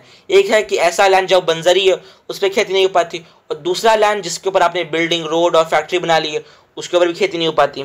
इसके अलावा अदर अनकल्टिवेटेड लैंड, और भी जो लैंड जिसके ऊपर खेती नहीं हो पाती, कैसे कैसे लैंड, जैसे कि permanent pastures and grazing land, जहाँ पे जानवर अपना घास चरने जाते हैं, उन पे भी आप खेती नहीं कर सकते, वहाँ पे आप घर नहीं बना सकते। तो ये अनकल्टिवेबल लैंड हो गया। कैसा, जो ग्रेजिंग लैंड्स हैं। दूसरा, land under miscellaneous tree crops groves not included in net sown area, मतलब ऐसा लैंड जहाँ पे पेड़ पौधे उगे हुए हैं, खेत नहीं है, जंगल नहीं है, बस वहाँ पे लोगों ने प्लांटेशन करके छोड़ दिया, कुछ पेड़ वगैरह लगा के छोड़ दिए हैं, तो ऐसे भी लैंड्स हैं। इसके अलावा culturable waste land left uncultivated for more than 5 years, ऐसे लैंड जिनको 5 साल तक जिन पे खेती नहीं की जा रही है उसको बोला जाता है कल्चरेबल वेस्ट लैंड। नाम याद रखना, कल्चरेबल वेस्ट लैंड, ऐसा खेत जिसके ऊपर 5 साल तक खेती नहीं की गई है। खेती हो सकती थी लेकिन फिर भी नहीं की गई। क्यों? ऐसे आपने सुना होगा ना, गांव वगैरह में बहुत लोग जमीन लेके छोड़ देते हैं, है ना, कि जब इस पे यहाँ पे कभी हाईवे निकलेगा, कभी यहाँ पे दाम बढ़ेगा तो जमीन बेचेंगे, या कभी अच्छी अच्छी सोसाइटी यहाँ बनेगी तो खुद घर बना के रहने लग जाएंगे, तो जमीन लोग लेके छोड़ देते हैं। तो वो भी तो वहाँ खेती तो हो सकती थी ना, लेकिन खेती होती नहीं लंबे टाइम तक, तो उसको भी आप बोलते हो कल्चरेबल वेस्ट लैंड, कि 5 साल से ऊपर किसी खेत पर, किसी जमीन पर खेती नहीं हुई है तो आप कल्चरेबल वेस्ट लैंड बोलते हो। इसके अलावा करंट फेलो लैंड, जिसको लेफ्ट विदाउट कल्टीवेशन फॉर 1 और लेस देन 1 एग्रीकल्चर है। करंट फेलो लैंड मतलब जिसके ऊपर 1 साल या उससे कम में कभी खेती नहीं हुई है, उसको आप बोलते हो करंट फेलो लैंड। ये सब टर्म्स हैं, याद रखना। क्या? Culturable waste land, current fallow land, मतलब जिन पे जहाँ कहाँ खेती हो कितने साल में नहीं होती है। इसके अलावा है other than current fallow land left uncultivated for past 1 to 5 years. Other than current fallow land ऐसे लैंड होते हैं जिनको 1 से 5 साल के बीच में जिन पे खेती नहीं की गई। ये सारे तीनों टर्म्स है। एक है कल्चरेबल वेस्ट लैंड जिसके ऊपर 5 साल से खेती नहीं की गई, दूसरा है करंट फेलो लैंड जिसके ऊपर से 1 साल से खेती नहीं की गई, और दूसरा है other than current fallow land जिसके ऊपर 1 से 5 साल के बीच में खेती नहीं की गई। ये तीनों टर्म्स है, दिमाग में रखना। अब आगे बढ़ेंगे तो हमें 2 और टर्म्स मिलते हैं। सब यहाँ पे टेक्निकल टर्म्स दिए गए हैं जिनके आपको बस पता होना चाहिए क्या क्या चीज़ें। एग्जाम में उतना पूछता नहीं, लेकिन आपको आइडिया होना चाहिए क्या क्या चीज़ें हैं। लेकिन ये जो 2 टर्म्स दिए गए ये एग्जाम में पूछ लिए जाते हैं। क्या? Net sown area, gross cropped area. और बच्चे कंफ्यूज भी इन दोनों में रहते हैं कि क्या होता है नेट सोन एरिया, क्या होता है ग्रॉस क्रॉप्ड एरिया। तो समझो, ध्यान से समझना, ठीक है। नेट सोन एरिया वो एरिया होता है जिसमें कम से कम साल में एक बार खेती की गई है। The physical extent of land on which crops are sown and harvested are known as net sown area, ठीक है। ऐसा एरिया जिसके ऊपर कम से खेती रेगुलर की जा रही है उसको बोलते हैं नेट सोन एरिया। तो ऐसा खेत जिसके ऊपर रेगुलर खेती की जा रही है, कम से कम साल में एक बार तो खेती उसके ऊपर हो ही रही है, तो उसको बोलोगे नेट सोन एरिया, ठीक है। ग्रॉस क्रॉप्ड एरिया क्या होता है? तो देखो यहाँ पे दिया गया है area sown more than once in an agriculture year plus net sown area is known as gross cropped area. मतलब ऐसा जमीन, ऐसा खेत जिसके ऊपर साल में एक बार खेती की गई है ना, और ऐसा खेत जिसके ऊपर साल में 2 बार खेती की गई है, उन दोनों को प्लस करने पे जो एरिया हमें मिलता है वो है ग्रॉस क्रॉप्ड एरिया। समझ में नहीं आया होगा, चलो समझते हैं एक बार अच्छे से। जैसे कि मान लिया ये आपका खेत है, ठीक है, ये आपका खेत है। अरे एक सेकेंड यार, इधर देखो, हाँ, ये खेत है आपका, ठीक है। ये मान लिया 5 एकड़ लैंड आपके पास है, आप एक फार्मर हो। 5 एकड़ लैंड आपके पास है, 5 एकर्स ऑफ लैंड आपके पास है, 5 एकड़ लैंड आपके पास है, 5 है ये, ठीक है। 5 एकड़ लैंड आपके पास है। अब मान लिया आपने साल में एक बार इसके ऊपर पूरा गेहूं लगा दिया, साल में पूरा एक बार आपने इस पर गेहूं लगा दिया, एक बार खेती हो गई। तो आपका नेट सोन एरिया कितना हो गया, आपका नेट सोन एरिया हो गया 5। ठीक है, ये नेट सोन एरिया, साल में एक बार आपने गेहूं लगाया पूरे खेत पे। अब आपने क्या किया, अब आपने गेहूं को हटा लिया, गेहूं के हार्वेस्ट कर लिया। गेहूं हार्वेस्ट करने के बाद मान लिया आपको दिखा मार्केट में कुछ सीजनल सब्जी लगी है, ठीक है, तो आपने सोचा कि क्यों कुछ सीजनल सब्जी भी लगा दी जाए, उगा दी जाए, कि जिससे फैमिली का भी खाने पीने का हो जाएगा और मार्केट में कुछ बेच भी लेंगे। तो कोई सीजन की सब्जी आपने 2 एकड़ लैंड में आपने अलग से खाली बो दी, बाकी खेत को आपने खाली छोड़ा हुआ है, ये एम्प्टी है, बस इस एरिया में आपने 2 एकड़ में कोई सब्जी बो दी, 2 एकड़ में। तो अब आपका ग्रॉस क्रॉप एरिया कितना होगा, तो ग्रॉस क्रॉप एरिया वो एरिया होता है जिसपे साल में एक बार खेती की गई है प्लस जिसमें साल में 2 बार खेती की गई है। तो उन दोनों एरिया को जब हम प्लस कर देते हैं तो हमें मिलता है ग्रॉस क्रॉप एरिया। तो पूरे खेत में आपने खेती कितनी बार की थी, पूरे खेत में आपने खेती एक बार की थी, तो आपका हो गया 5, और इतने रीजन पे आपने 2 बार खेती कर ली, तो ये आपका हो गया 2। तो ग्रॉस क्रॉप एरिया कितना हो गया, 7 एकड़ हो गया। ठीक है, नेट सोन एरिया कितना हो गया, 5। ऐसा एरिया जिसके ऊपर आपने साल में केवल एक बार खेती की गई है वो है नेट सोन एरिया मान लो। और ग्रॉस क्रॉप एरिया मतलब वो एरिया जिसपे साल में एक बार खेती की गई है प्लस वो एरिया जिसमें साल में 2 बार खेती की गई है, उन दोनों को प्लस करने पे जो आंसर आता है वो होता है ग्रॉस क्रॉप एरिया। समझ गया? तो ग्रॉस क्रॉप एरिया और नेट सोन एरिया समझ में आपको आ गया होगा। नेट सोन मतलब ऐसा एरिया जिसपे रेगुलर खेती हो रही है, मतलब साल में एक बार खेती हो ही जा रही है पूरे खेत पे, वो हो गया net sown area. Gross crop area मतलब वो एरिया जिसमें साल में एक बार खेती की गई है प्लस वो एरिया जिसमें साल में 2 बार खेती की गई। जब उन दोनों को प्लस कर देंगे तो जो आंसर आएगा वो होगा ग्रॉस क्रॉप एरिया। अब हमें पढ़ना है land use pattern in India, कि इंडिया में लैंड किस किस तरीके से यूज किया जाता है। तो देखो, इंडिया का जो टोटल जियोग्राफिकल एक्सटेंट है वो है 3.28 स्क्वायर किलोमीटर्स। इंडिया इतना बड़ा, 3.28 मिलियन स्क्वायर किलोमीटर, सॉरी, ठीक है, 3.28 मिलियन स्क्वायर किलोमीटर्स ये पूरे इंडिया का एरिया है। इसमें जो डाटा अवेलेबल है हमारे पास वो 93% एरिया का डाटा हमारे पास अवेलेबल है, क्योंकि बाकी एरिया जहाँ पे जम्मू कश्मीर में जो पार्ट जो POK वगैरह है जिस पे पाकिस्तान ने कब्जा किया है, एक्साइज इस पे चाइना ने कब्जा कर रखा है, तो उनके डाटा अवेलेबल नहीं है। इसके अलावा जो नॉर्थ ईस्ट के एरियाज है जो एकदम ट्राइबल एरियाज है उस पर भी सर्वे नहीं हो पाता, तो उनके डाटा भी अवेलेबल नहीं है। तो कुल मिला के पूरे इंडिया का 93% एरिया का हमारे पास डाटा अवेलेबल है। तो पूरे इंडिया में हम क्या क्या करते हैं, इंडिया लैंड यूज कैसे कैसे करते हैं, ठीक है, वो पढ़ना है। तो India comes to about 54% of the total reporting area, मतलब NSA इन इंडिया, मतलब पूरे इंडिया के 54% लैंड पे कम से कम, पूरे इंडिया के 54% लैंड के ऊपर कम से कम वो क्या है, वो नेट सोन एरिया। NSA मतलब नेट सोन एरिया, मतलब इंडिया के टोटल 54% एरिया पे रेगुलर खेती हो रही है, कम से कम साल में एक बार खेती हो रही है 54% एरिया पे। ठीक है, इसमें जो हरियाणा पंजाब का रीजन है उसमें नेट सोन एरिया का पूरा लगभग 80% एरिया जो नेट सोन एरिया का आ रहा है वो 80% पंजाब और हरियाणा से आ रहा है। ठीक है, और लगभग 10% अरुणाचल प्रदेश, मिजोरम, मणिपुर, अंडमान निकोबार आइलैंड से आ रहा है। मतलब कि देखो, पंजाब हरियाणा के रीजन में बहुत जम के खेती करते हैं लोग, तो नेट सोन एरिया का 80% वहां से आ रहा है। और जो नॉर्थ ईस्टर्न स्टेट्स होते हैं जैसे अरुणाचल प्रदेश वगैरह, वहाँ पे खेती कम होती है, तो वहाँ का 10% वहाँ से आ रहा है। और बाकी 10% बाकी स्टेट्स को आप देख लो, वहाँ से आ रहा होगा नेट सोन एरिया। मतलब खेती कहाँ कहाँ पे इंडिया में हो रही है। ठीक है, अब अगर बात की जाए फॉरेस्ट की, तो आइडियली ये होना चाहिए कि किसी भी देश के कम से कम 33% एरिया पे फॉरेस्ट होना चाहिए। मतलब कोई भी देश है तो उसके 33% ऑफ एरिया पे कम से कम जंगल होना चाहिए। लेकिन हमारे देश में ऐसा नहीं है। हमारे देश में जब मैंने लेटेस्ट चेक किया था तो लगभग 25.17% पे ही जो था फॉरेस्ट कवर था। तो हमारे देश में फॉरेस्ट कवर भी काफ़ी कम है। 33% आइडियली होना चाहिए, लेकिन हमारे देश के केवल 25% रफली 25% एरिया पे ही फॉरेस्ट कवर है। इसके अलावा जिन जगहों पे खेती नहीं हो रही है, जैसे देखो 54% तो नेट सोन एरिया के अंदर में आता है इंडिया के, मतलब वहाँ रेगुलर खेती हो रही है। लेकिन जिन जगहों पे खेती नहीं हो रही है उन जगहों पे क्या हो रहा है, उन जगहों पे आपने घर बना रखे हैं, उन जगहों पे रोड है, रेलवे है, इंडस्ट्री है, हमारे घर हैं, बिल्डिंग्स हैं, स्कूल कॉलेज सब खुले हुए उन जगह पे जहाँ पे खेती नहीं हो रही है। 54% पे खेती हो रही है, 25% पे जंगल है, और जो बचा हुआ लैंड है उसके ऊपर हम सब लोग रह रहे हैं, अपना नॉन एग्रीकल्चर एक्टिविटीज़ कर रहे हैं। समझ में आ गया? लैंड यूज इस तरीके से इंडिया में होता है। फिर से बता रहा हूँ, 54% पे क्या हो रहा है, 54% लैंड पे केवल खेती हो रही है, बढ़िया से जम के खेती हो रही है, ठीक है। 25% लैंड पे जंगल है, और इसके अलावा जो लैंड बच जा रहा है उसके ऊपर नॉन एग्रीकल्चर एक्टिविटीज जैसे रोड, रेलवे, इंडस्ट्री वगैरह लगे हुए हैं। अब हमने लैंड के बारे में पढ़ लिया, लैंड यूज पैटर्न पढ़ लिया इंडिया में कि लैंड कैसे कैसे इंडिया में यूज हम कर रहे हैं।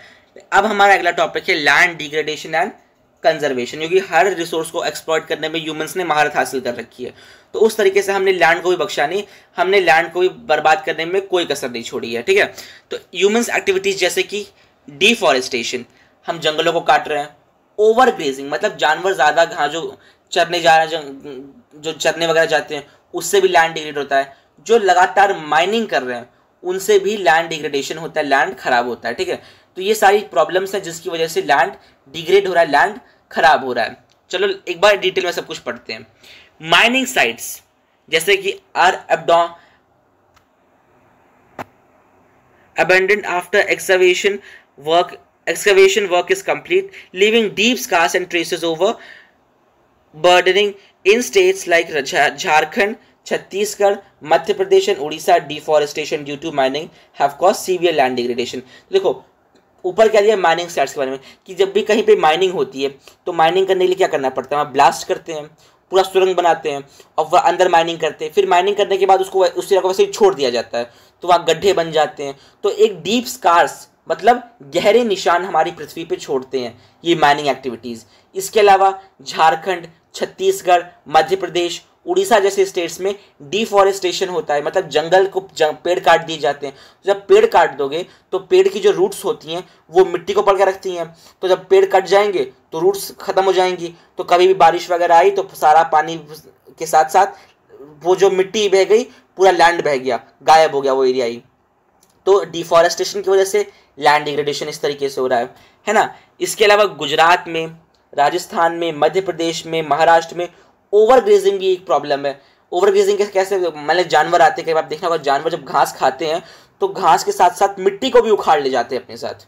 जब घास खींचते हैं तो घास से तो मिट्टी बाहर आ जाती है। तो ओवर ग्रेजिंग भी प्रॉब्लम है कि अगर जानवर हिसाब से घास खाए तो ठीक है, लेकिन जब बहुत ज़्यादा ओवर ग्रेजिंग होती है, बहुत ज़्यादा जानवर वगैरह घास खाते हैं तो उससे भी लैंड डिग्रेड हो जाता है। इसके अलावा पंजाब में, हरियाणा, वेस्टर्न यूपी जैसे स्टेट्स में ओवर इरिगेशन एक प्रॉब्लम है। जैसे कि जब खेतों में पानी डालते हो ना तो बहुत पानी डालना भी एक बहुत खतरनाक बात होती है।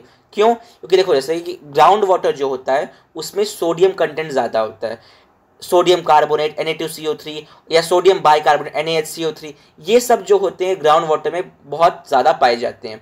अब देखो यूपी में, पंजाब में, हरियाणा में क्या होता है, खेतों में मस्त ट्यूबवेल लगा देंगे और पूरा पानी चला देंगे खेतों में, तो ठीक है खेतों में पानी डालना ठीक है, लेकिन आप जब बहुत ज़्यादा पानी डाल देते हो खेतों में तो ओवर इरिगेशन जब कर देते हो तो जो ग्राउंड वाटर होता है उसमें क्या है, सोडियम कंटेंट ज़्यादा है, तो आपके जो लैंड है उसमें भी सोडियम कंटेंट ज़्यादा होता है, सैलिनिटी आ जाती है, अल्कलाइन हो जाता है आपका लैंड।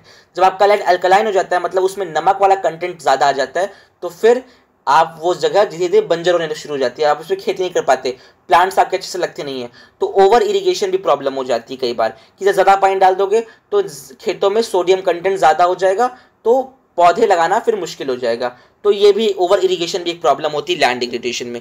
इसके अलावा mineral processing industries like grinding of limestone for cement industry and calcite and soapstone for ceramic industry generate huge quantity of dust in the atmosphere. It retards the process of infiltration of water into the soil after it settles down on the land. अब देखो जो अलग अलग तरह की mineral processing industry, जैसे कि साथ सीमेंट वगैरह बनता है, ऐसी इंडस्ट्रीज, तो इन इंडस्ट्रीज के आसपास बहुत धूल उड़ती है, ठीक है। वो धूल जो होती है जब ज़मीन पे आके बैठ जाती है, तो जब बारिश का पानी होता है तो वो ज़मीन के अंदर सीप डाउन नहीं कर पाता, वो बारिश का पानी बह जाता है, ज़मीन के नीचे नहीं जा पाता, क्योंकि वो जो ऊपर धूल की एक बड़ी लेयर तैनात की गई है। तो इस तरह से भी लैंड डिग्रेड हो जाता है, लैंड खराब होता है। तो ये सारी ह्यूमन एक्टिविटीज़ है, चाहे ओवर ग्रेजिंग है, चाहे इरीगेशन ओवर इरीगेशन है, चाहे मिनरल प्रोसेसिंग इंडस्ट्रीज़ हैं, चाहे माइनिंग एक्टिविटीज़ हैं, चाहे डिफॉरेस्टेशन है, सब की वजह से लैंड डिग्रेड हो रहा है और सब ह्यूमन एक्टिविटीज़ की वजह से। तो लैंड को भी हम खराब करने में कोई कसर नहीं छोड़ रहे हैं। कंग्रेचुलेशंस। ठीक है, तो अब लैंड को हम रोकेंगे कैसे, लैंड डिग्रेडेशन को रोका कैसे जा सकता है? तो समस्या में ही समाधान है। जो समस्याएं थी उनका उल्टा कर दो। क्या डिफॉरेस्टेशन कर रहे थे ना, तो अब एफॉरेस्टेशन करो, पेड़ लगाओ। पेड़ लगेंगे तो रूट्स जो है मिट्टी को पकड़े रहेंगे, तो ज़मीन बह के जाएगी नहीं। ओवर ग्रेजिंग हो रही थी, ओवर ग्रेजिंग हो रही है तो ग्रेजिंग को रेगुलेट करने के लिए काम करो, ग्रेजिंग को रेगुलेट करो। इसके अलावा जो ओवर इरिगेशन हो रहा है तो ओवर इरिगेशन को रोकने के लिए ड्रिप इरिगेशन लाओ, बूंद बूंद में पानी डालो, ड्रिप इरिगेशन वगैरह के लेके आओ, जिससे ओवर इरिगेशन रुक सकता है। अगर इंडस्ट्रीज वगैरह लग रही हैं ज़्यादा सीमेंट वगैरह की, तो इन इंडस्ट्रीज को कंट्रोल करो, या इनसे निकलने वाला जो धूल धक्कड़ है उसको रेगुलेट करने के लिए कुछ काम करो। तो जो प्रॉब्लम्स थी उनका उल्टा ही इसका सॉल्यूशंस हो जाएगा। जो माइनिंग, ओवर माइनिंग है तो माइनिंग एक्टिविटीज़ को रेगुलेट करो, हर जगह माइनिंग मत करो, जहाँ ज़रूरत है वहीं करो माइनिंग एक्टिविटीज। और जब करने के बाद बाकायदा पूरे गड्ढे को पूरा बंद करो, भरो सही तरीके से। ठीक है, तो जो प्रॉब्लम्स हैं उनका उल्टा ही सोल्यूशंस निकल आएंगे। ठीक है, अब हम आगे बढ़ते हैं। अब हमारा अगला है soil as a resource. Land हमने पढ़ लिया, लैंड कैसे कैसे यूज करना ये भी पढ़ लिया, लैंड का कंजर्वेशन और डिग्रेडेशन कैसे हो रहा है सब हमने पढ़ लिया। अब हमें पढ़ना है सॉइल के बारे में। सॉइल का मतलब क्या हो गया? सॉइल का मतलब मिट्टी, जो जमीन के ऊपर आपकी मिट्टी है वो भी बड़ी इंपॉर्टेंट है, क्योंकि उसी मिट्टी पे ही प्लांट्स लगते हैं, उसी मिट्टी पे ही हम लोग भी रहते हैं, है ना। और ये 1 इंच मिट्टी बनने में भी कई मिलियंस ऑफ ईयर्स लगते हैं, बहुत साल लगते हैं। ठीक है, इसके अलावा जो सॉइल है ना वो अपने आप में ही एक लिविंग सिस्टम है। लिविंग सिस्टम कैसे है? मतलब सॉइल में बहुत सारे माइक्रो ऑर्गेनिजम्स, बहुत सारे बैक्टीरिया, बहुत सारी चीज़, जो छोटे जो ऑर्गेनिजम्स होते हैं वही पाए जाते हैं। इसके अलावा सॉइल खुद को रिन्यू कर लेती है, सॉइल खुद को अपने आप से नया सॉइल बन जाती है, खुद को रिन्यू कर सकती है। तो सॉइल अपने आप में ही पूरा एक लिविंग सिस्टम है और बहुत एसेंशियल है, बताने की जरूरत क्यों है ही नहीं, क्योंकि उसी में प्लांट्स वगैरह सब हम उगाते हैं, एग्रीकल्चर होता है सब सॉइल के ऊपर ही होता है। तो सॉइल बड़ी इंपॉर्टेंट है।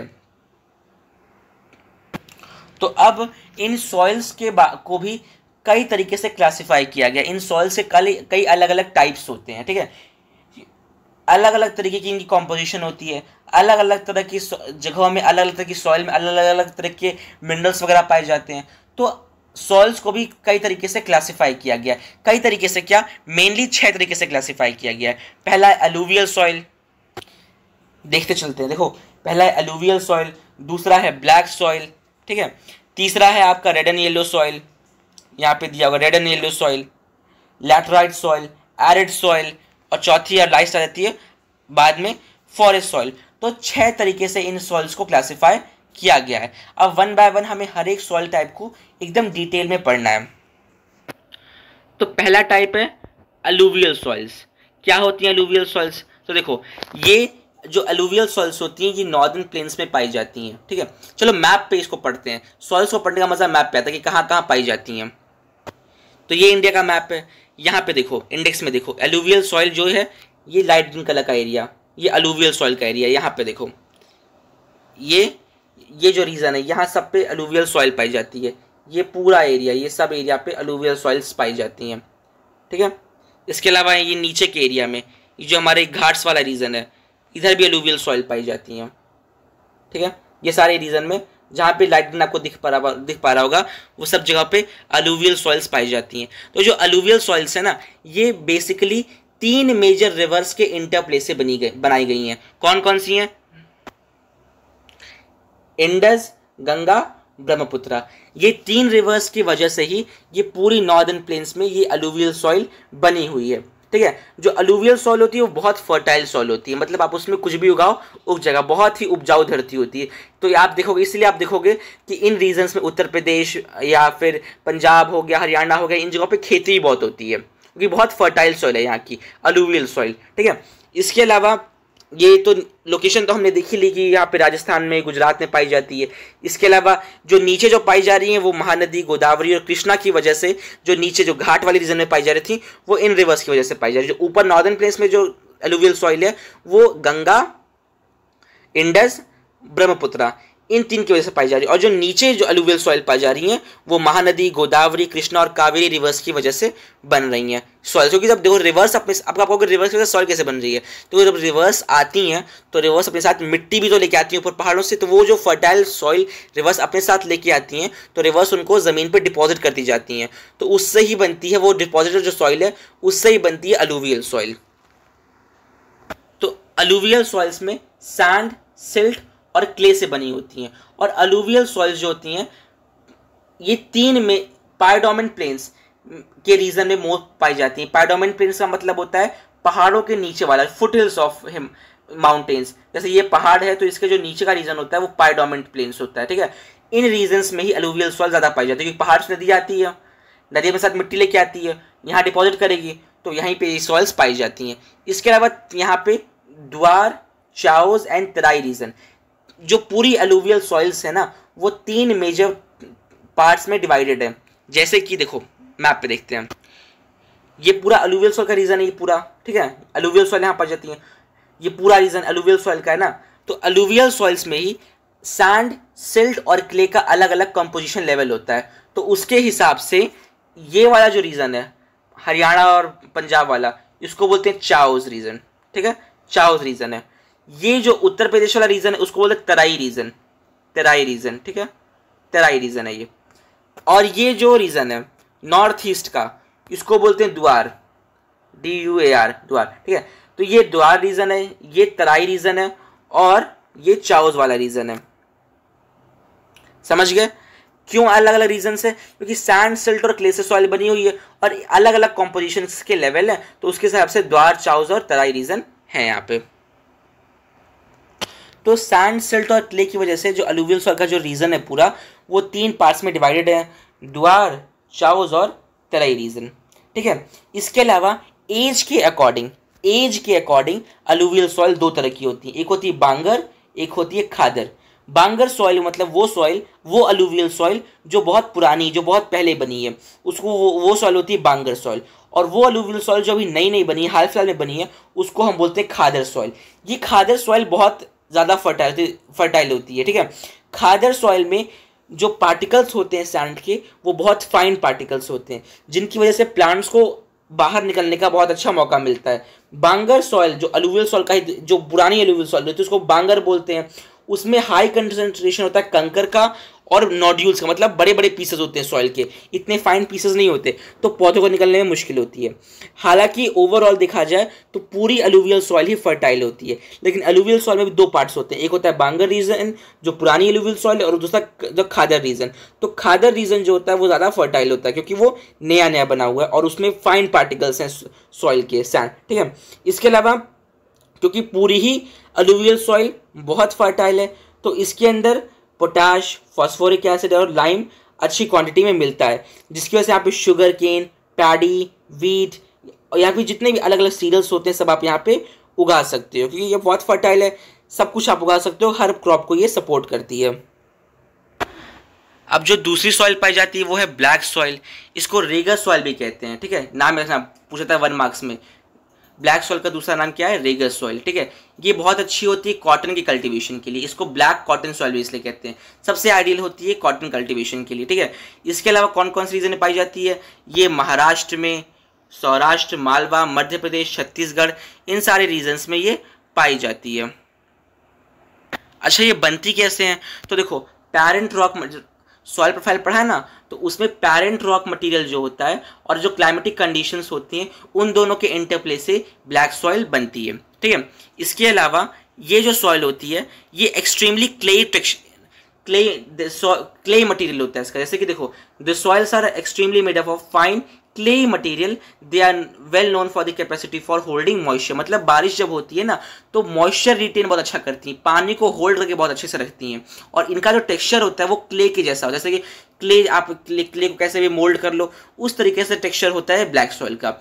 या आप और सिमिलर रेजोनेट कर सकते हो आटे के साथ, डो के साथ, जैसे गुथा हुआ आटा होता है ना किचन में, उस गुथे हुए आटे की जैसा इसका टेक्सचर होता है जब ये भीग जाती है, जब ये मॉइस्चर अपने अंदर रिटेन कर लेती है। जब बारिश होती है तो ये सॉइल क्ले के जैसे हो जाती है, ठीक है। इसके अंदर calcium, calcium carbonate, magnesium, potassium, lime अच्छी क्वांटिटी में होते हैं। और ये आप मैप पे देख लो ब्लैक सॉइल को, ये जो ब्लैक ब्लैक रीजन दिख रहा है ना, ये सब ब्लैक सॉइल है, ये सारा ब्लैक सॉइल वाला रीजन है, ठीक है। इसके अलावा ये फॉस्फोरिक कंटेंट में बहुत बेकार होती है, they are very poor in phosphoric content. और गर्मियों के दिनों में क्या होता है ना, सॉइल्स के अंदर क्रैक पड़ जाते हैं, मतलब ये जमीन है, ठीक है, तो इसमें क्रैक्स आ जाएंगे गर्मी के समय में। क्यों? देखो ये हेल्प करता है एरेशन में, मतलब जो प्लांट्स लगे हुए हैं तो उनको हवा भी तो चाहिए ना, तो सॉइल के अंदर एरेशन के लिए हेल्प करता है कि गर्मी में क्रैक्स डेवलप कर लेती है। और बरसात के मौसम में क्या होता है, बरसात में बताया ना क्ले जैसी हो जाती है और बहुत ही स्टिकी टेक्सचर होता है, मतलब चिपचिपा साइज का टेक्सचर होता है बारिश के मौसम में, ठीक है। अब जो अगला है वो है रेड एंड येलो सॉइल। अब आप बोल रहे हो कि इतनी सारी सॉइल्स हैं, हर सॉइल का याद कैसे करेंगे एग्जाम्स में? तो देखो अभी याद मत करना सॉइल्स को छोड़ दो। एग्जाम से एक रात पहले या एक दिन पहले मैं यही करता, बोर्ड एग्जाम से पहले हमेशा, देखो हर एग्जाम से पहले मैं यही करता था कि सॉइल्स वाला पार्ट छोड़ दो, एग्जाम से एक दिन पहले बैठना और हर सॉइल के बारे में जो 3-4 आपको अच्छे पॉइंट्स लगे, जो आपके दिमाग में ईजिली चले जाएं, उनको आप याद कर लेना या उनको आप पढ़ लेना, है ना। पूरा याद करने की जरूरत नहीं। जैसे कि अलुवियल सॉइल के बारे में हो गया तो आप याद कर लो कि बांगर, खादर 2 तरह के होते हैं। बांगर मतलब पुराना वाला, खादर मतलब न्यू वाला, कहाँ कहाँ पाए जाते हैं, क्या कंटेंट होता है। 3-4 अच्छे पॉइंट्स जो आपको दिमाग में इजिली फिट हो जाए, उनको आप एग्जाम से एक दिन पहले पढ़ लेना और वही एग्जाम में लिख लेना, ठीक है। बना के आप लिख ही लोगे। तो बस 3-4 अच्छे पॉइंट्स हर सॉइल के बारे में आप अच्छे से दिमाग में रखना एग्जाम से एक दिन पहले। अभी से पूरा याद करोगे तो सब भूल जाओगे, अभी बस पढ़ लो कि क्या क्या चीज़ें हैं, ठीक है। अगला क्या है, रेड एंड येलो सॉइल, ठीक है। ये कैसे बनती है? क्रिस्टलाइन इग्नियस रॉक्स की वजह से ये बनती है। कहाँ मिलती हैं? लो एरिया वाले रेनफॉल में, जहाँ बारिश कम होती है वहाँ पे ये सॉइल्स पाई जाती हैं। कहाँ पे? सदर्न पार्ट्स ऑफ डेक्कन प्लेटो में ये सॉइल्स पाई जाती हैं। स्टेट वाइज देखा जाए तो उड़ीसा, छत्तीसगढ़ और southern parts of the middle Ganga plains में and along with the piedmont zone of the western Ghats में, इन सारे रीजन्स में सॉइल पाई जाती है। रेड क्यों होती है? क्योंकि इसमें आयरन कंटेंट ज़्यादा होता है। अब जब आयरन पे जंग लगता है तो आप देखते हो कि रेड कलर का हो जाता होगा, तो इस सॉइल में भी आयरन कंटेंट है, तो जब पानी पड़ता है तो ये भी रेड कलर की हो जाती है, ठीक है। जो जंग लगा आयरन होता है तो इसलिए रेड कलर हो जाता है, और जब पानी पड़ता है, जब हाइड्रेट होती है तो ये येलो कलर की हो जाती है। वैसे रेड है क्यों? क्योंकि आयरन कंटेंट ज़्यादा है, आयरन में जब जंग लगती है तो रेड हो जाता है, तो इसमें भी आयरन कंटेंट ज़्यादा है तो ये रेड होती है। और जब बरसात होती है, बारिश होती है, हाइड्रेट हो जाती है तो ये येलो कलर की हो जाती है, इसीलिए इसको रेड एंड येलो सॉइल कहते हैं। मैप पे देख लो, ये सारा जो रेड रीजन दिया गया है, यहाँ पे रेड एंड येलो सॉइल पाई जाती है। ये मैप बड़ा इंपॉर्टेंट है, बता दूं एग्जाम में आपके ये मैप, अगर ये चैप्टर आपके सिलेबस में, तो ये मैप भी आपको एग्जाम में मिलेगा ही मिलेगा। तो ये मैप आप ध्यान रखना कि किस जगह पे कौन सी सॉइल, जैसे कि बोल देगा कि locate alluvial soil on the Indian map, locate black soil, locate red and yellow soil, तो आपको ये आना चाहिए ये चीज़। अब अगली है लैटराइट सॉइल। तो लैटराइट का जो वर्ड है वही एक लैटिन वर्ड से डिराइव किया, इसका मतलब होता है लेटर, जिसका मतलब होता है ब्रिक। तो लैटिन वर्ड लेटर से इस नाम लिया गया इस सॉइल का, लैटराइट सॉइल, इसका मतलब होता है ब्रिक। क्यों ब्रिक होता है? जैसे ये सॉइल जो होती है तो आप हाथ में लोगे ना तो बड़ी कठोर होती है, बड़ी हार्ड होती है। जैसे सॉइल को आप मिट्टी को हाथ में लो तो एकदम वो सॉफ्ट होती है, लेकिन ये सॉइल सॉफ्ट नहीं होती है, ये थोड़ी हार्ड होती है, बड़े बड़े नोड्यूल्स होते हैं, ठीक है। तो ये सॉइल इसलिए इसको बोलते हैं लैटराइट सॉइल, यानी ब्रिक जैसी होती है, ठीक है। इसके अलावा ये सॉइल कैसे बनती है? इंटेंस लीचिंग इफेक्ट से बनती है, ड्यू टू हैवी रेनफॉल। क्या होता है इंटेंस लीचिंग इफेक्ट? समझाता हूँ। देखो जैसे कि इधर चले आओ, ये हाँ, जैसे कि ये सॉइल जो होती है ना, ये प्लेटोज के ऊपर पाई जाती है। प्लेटोज मतलब टेबल लैंड, है ना। तो अब जब इनके ऊपर बारिश होती है तो क्या होता है, जो जितने मिनरल्स होते हैं इस टेबल लैंड के ऊपर, सब बह बह के नीचे आ जाते हैं, और इसके ऊपर अब जो सॉइल बचती है, इसके अंदर न्यूट्रिएंट्स कुछ रह नहीं जाते हैं, और ये बड़ी हार्ड होती है। इसी चीज़ को हम बोलते हैं लैटराइट सॉइल, इसी को हम बोलते हैं लीचिंग इफेक्ट। जब खूब बारिश होती है तो प्लेटोज के ऊपर से जो मिनरल्स वाला चीज़ें होती हैं वो नीचे गिर जाती हैं, और प्लेटोज के ऊपर जो ज़मीन बचती है उसको बोलते हैं लैटराइट सॉइल, ठीक है। तो मिनरल्स वगैरह, न्यूट्रिएंट्स वगैरह बड़े कम होते हैं, तो वेजिटेशन कम होती है इसके ऊपर, और ये जनरली एसिडिक इन नेचर होती है, पीएच इसका कम होता है, एसिडिक इन नेचर होती है।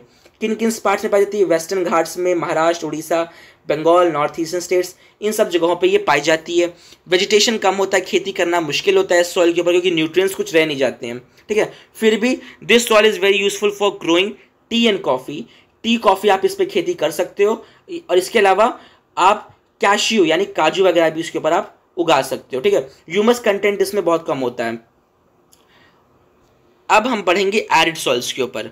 एरिड सॉइल नाम समझ जाओ, मतलब रेगिस्तान वाले इलाके में ये सॉइल्स पाई जाती हैं जहाँ पे बारिश बहुत कम होती है। तो सैंडी इन टेक्सचर होती है, मिट्टी जैसी होती हैं, और सलाइन होती है, मतलब नमकीन, नमक वाला कंटेंट इन सॉइल में ज़्यादा होता है, ठीक है। और कई बार इनका यूज़ कॉमन सॉल्ट को निकालने में भी कर लिया जाता है, कॉमन सॉल्ट बनाने के लिए भी कई बार इन सॉइल्स का यूज़ कर लिया जाता है, ठीक है। कैसे होता है? जैसे देखो, ये सॉइल्स जो होती है ना, वो कहाँ पाई जाती हैं? राजस्थान वगैरह में पाई जाती है, जहाँ बहुत धूप पड़ती है, बारिश बिल्कुल कम होती है। तो जब बहुत धूप पड़ती है और ये जो वाले पत्थर हैं ऐसे, और खूब धूप पड़ रही है इनके, खूब धूप पड़ रही है इन पत्थरों के ऊपर, तो इन पत्थरों के अंदर जो नमक वाला कंटेंट होता है ना, वो टूट के बाहर आ जाता है। तो नमक बनाने में इन सॉइल्स का यूज़ कर लिया जाता है, ठीक है। तो इनके अंदर ये जो सॉइल्स होती हैं सैंडी इन टेक्सचर और सलाइन इन नेचर होती हैं, नमक वाला कंटेंट ज़्यादा होता है, तो इसलिए नमक बनाने में यूज़ हो जाता है। क्योंकि जब बहुत तेज़ धूप पड़ती है, बरसात होती नहीं, तो पत्थर वगैरह टूट जाते हैं और नमक निकल जाता है, ठीक है। इसके अंदर ह्यूमस बहुत कम होता है, मॉइस्चर कम होता है, खेती करना आपके लिए बहुत मुश्किल हो जाता है, ठीक है। इसके अलावा कंकर, इसकी जो सॉइल के नीचे कंकर पाए, मतलब छोटे छोटे नोड्यूल्स, छोटे छोटे जो पत्थर टाइप के होते हैं कंकर, वो पाए जाते हैं, जिससे वाटर के इन्फिल्ट्रेशन में बहुत हेल्प होती है। जो पानी नीचे सीप डाउन होता है, उसके इन्फिल्ट्रेशन में कंकर्स बड़े हेल्पफुल हो जाते हैं, ठीक है। तो ये सॉइल में पानी तो होता नहीं है, तो आप खेती कर नहीं पाते, लेकिन फिर भी अगर आप अच्छे से इरीगेशन कर दो, कई तरीके से आप पानी पहुँचा दो, पानी यहाँ पहुँच जाए, इरीगेशन हो जाए, तो खेती हो जाती है यहाँ पे, ठीक है। तो ये हो गई एरिड सॉइल्स। अब अगली आती है फॉरेस्ट सॉइल। अब जो ये फॉरेस्ट सॉइल होती है ना, इनको माउंटेन सॉइल भी कहा जाता है, नाम है माउंटेन सॉइल। क्यों? क्योंकि ये ज़्यादातर माउंटेनियस एरियाज में पाई जाती हैं, ठीक है, और वहाँ पे ज़्यादातर फॉरेस्ट ही होते हैं, तो इसलिए इसको माउंटेन सॉइल या फॉरेस्ट सॉइल कहते हैं। अब देखो, अलग अलग माउंटेन्स के अकॉर्डिंग इनके जो टेक्सचर होता है ना, वो भी बड़ा अलग अलग होता है। जनरली क्या होता है, they are loamy and silty in the valley sides and coarse and grained in the upper slopes. In the snow-covered areas of Himalayas, these soils experience denudation and are acidic with low humus content. The soil found in the lower parts of the valleys are particular in the river terraces and alluvial fans are fertile. मतलब क्या, देखो short में समझाता हूँ। पहाड़ वाले regions में soil पाई जाती हैं, ठीक है। अब जैसे मान लो ये पहाड़ है, ये पहाड़ है, ये पहाड़ है, ये क्या है, ये वैली है, ये वैली है।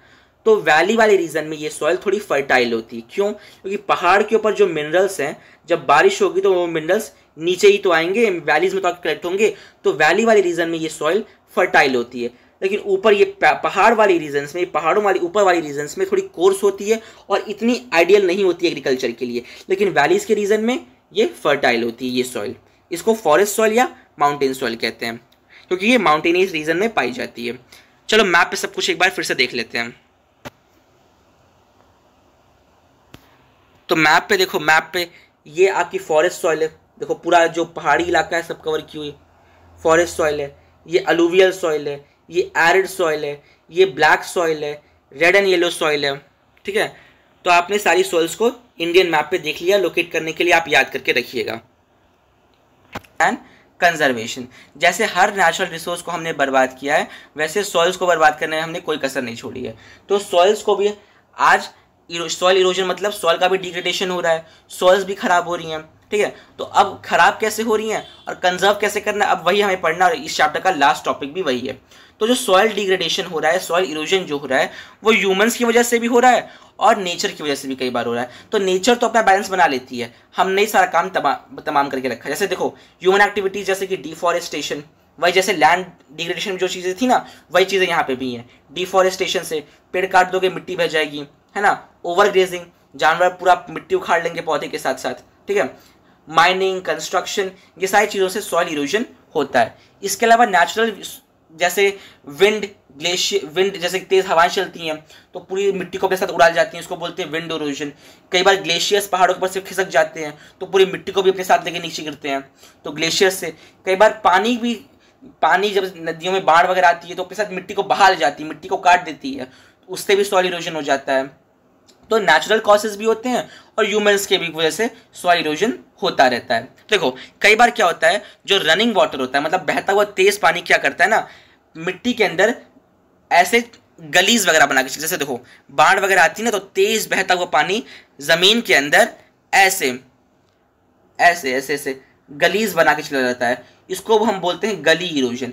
इससे क्या होता है ना, पूरी यहाँ से मिट्टी बहा के पानी अपने साथ चला गया, पानी के चैनल्स चलते हैं, तेज रनिंग वाटर होता है, पूरा काट के मिट्टी यहाँ से लेके चला गया। अब बीच बीच में दरारें पड़ जाएंगी तो इस लैंड पे आप खेती भी नहीं कर सकते, एग्रीकल्चर के लिए अभी लैंड नहीं बचा रह गया, तो हम इसको वेस्ट लैंड या बैड लैंड भी इसको बोला जाता है। और इस पूरे प्रोसेस को हम बोलते हैं गली इरोजन। ये ज्यादातर आपको चंबल रीजन में देखने को मिलेगा, वहां पे इसको रेवाइंस बोला जाता है। क्या बोला जाता है? रेवाइंस बोला जाता है। देखो क्या, जब तेज पानी बहता हुआ है और ऐसे गलीज बना के चला जाए, ऐसे मिट्टी को काटता हुआ चला जाए, तो उसको हम बोलते हैं गली इरोजन। और उस जमीन को हम क्या बोलते हैं? बैड लैंड, क्योंकि अब यहाँ पे खेती नहीं हो सकती। चंबल रीजन में इसको रेवाइंस हम बोलते हैं। इसके अलावा शीट इरोजन क्या होता है, जब पानी पूरा ऐसा बहे कि पूरी मिट्टी को एक साथ उड़ा जाए। यहाँ पे तो बस कुछ हिस्से को अपने साथ बहा के लेके गया ना, जब पूरी मिट्टी को अपने साथ बहा के ले जाए तो उसको हम बोलते हैं शीट इरोजन, मतलब पूरा एक लाइन से पूरी शीट ही हटा दे मिट्टी की, उसको हम बोल देंगे शीट इरोजन।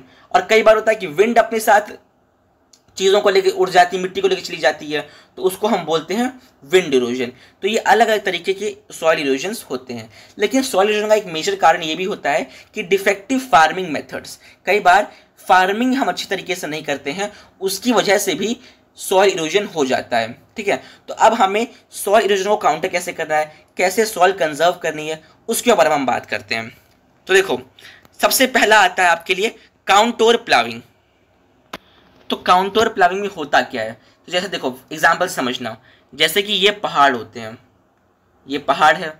अब लोग क्या करते हैं, कई बार तो पहाड़ों में इस डायरेक्शन में खेती करते हैं, मतलब जो स्लोप है, जो ढलान वाला रीजन है, उस पे खेती करते हैं। तो अब तुम ट्रैक्टर सोचो, खुद सोचो, तुम ट्रैक्टर इधर चलाओगे तो पहाड़ों की पूरी मिट्टी को लेके नीचे ला दोगे।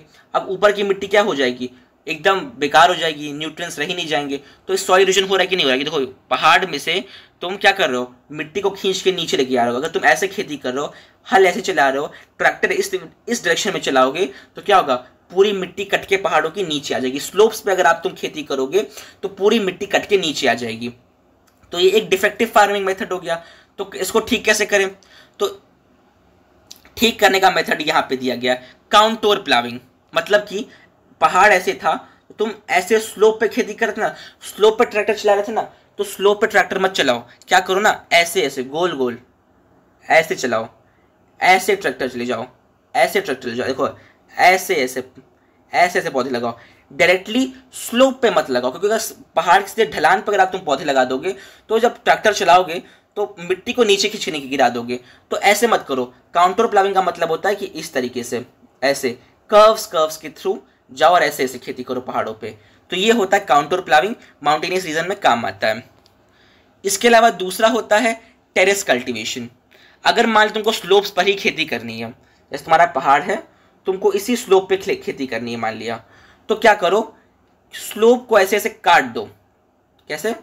पहाड़ के स्लोप को ऐसे कर दो, टेरेस के फॉर्म में, सीढ़ियों के जैसा बना दो। क्योंकि अब देखो अगर बारिश होगी तो जो मिट्टी है ना वो नीचे गिरते गिरते किसी ना किसी स्टेप पे आके कलेक्ट हो जाएगी, तो पूरी मिट्टी बह के नीचे पहाड़ों के नहीं जाएगी, है ना। जब बारिश होगी तो मिट्टी इन स्टेप्स पे आके इकट्ठा होगी, है ना। तो ऐसे देखो यहाँ पे फोटो दी गई है, यहाँ पे क्या हुआ है ना, स्लोप को ही तुम काट दो। काउंटर प्लाविंग में क्या था कि स्लोप पे खेती मत करो, गोल गोल चलो। इसमें क्या कर रहे हैं कि अगर तुमको स्लोप पे खेती करनी है तो ऐसे स्लोप को सीढ़ियों के फॉर्म में काट दो। सीढ़ियों के फॉर्म में काट दोगे तो अब जब बारिश वगैरह होगी तो मिट्टी बह के पूरा नीचे नहीं जाएगी, यहीं इन पे चली जाएगी, इन स्टेयर्स पे ही कलेक्ट हो जाएगी। तो इसको हम बोलते हैं टेरेस कल्टीवेशन। ठीक है। इसके अलावा एक और होता है, वो होता है स्ट्रिप क्रॉपिंग। स्ट्रिप क्रॉपिंग क्या होता है, मतलब जैसे कि देखो प्लेन्स के रीजन, जैसे मैं बता कि तेज पानी होता है आता और पूरी की पूरी मिट्टी को अपने साथ बहा के ले चला जाता है, उसको हम बोलते हैं शीट इरोजन। तो शीट इरोजन से बचने के लिए क्या करो, स्ट्रिप क्रॉपिंग। जैसे कि ये आपका खेत है, ठीक है, खेत में आप अलग अलग क्रॉप्स लगाते हो, जैसे यहाँ पे आपने वीट लगा दिया, यहाँ पे आपने कुछ और लगा दिया, सब्जी लगा दी, बीच बीच में क्या करो, घास, लंबी लंबी घासों की एक स्ट्रिप तैयार कर दो।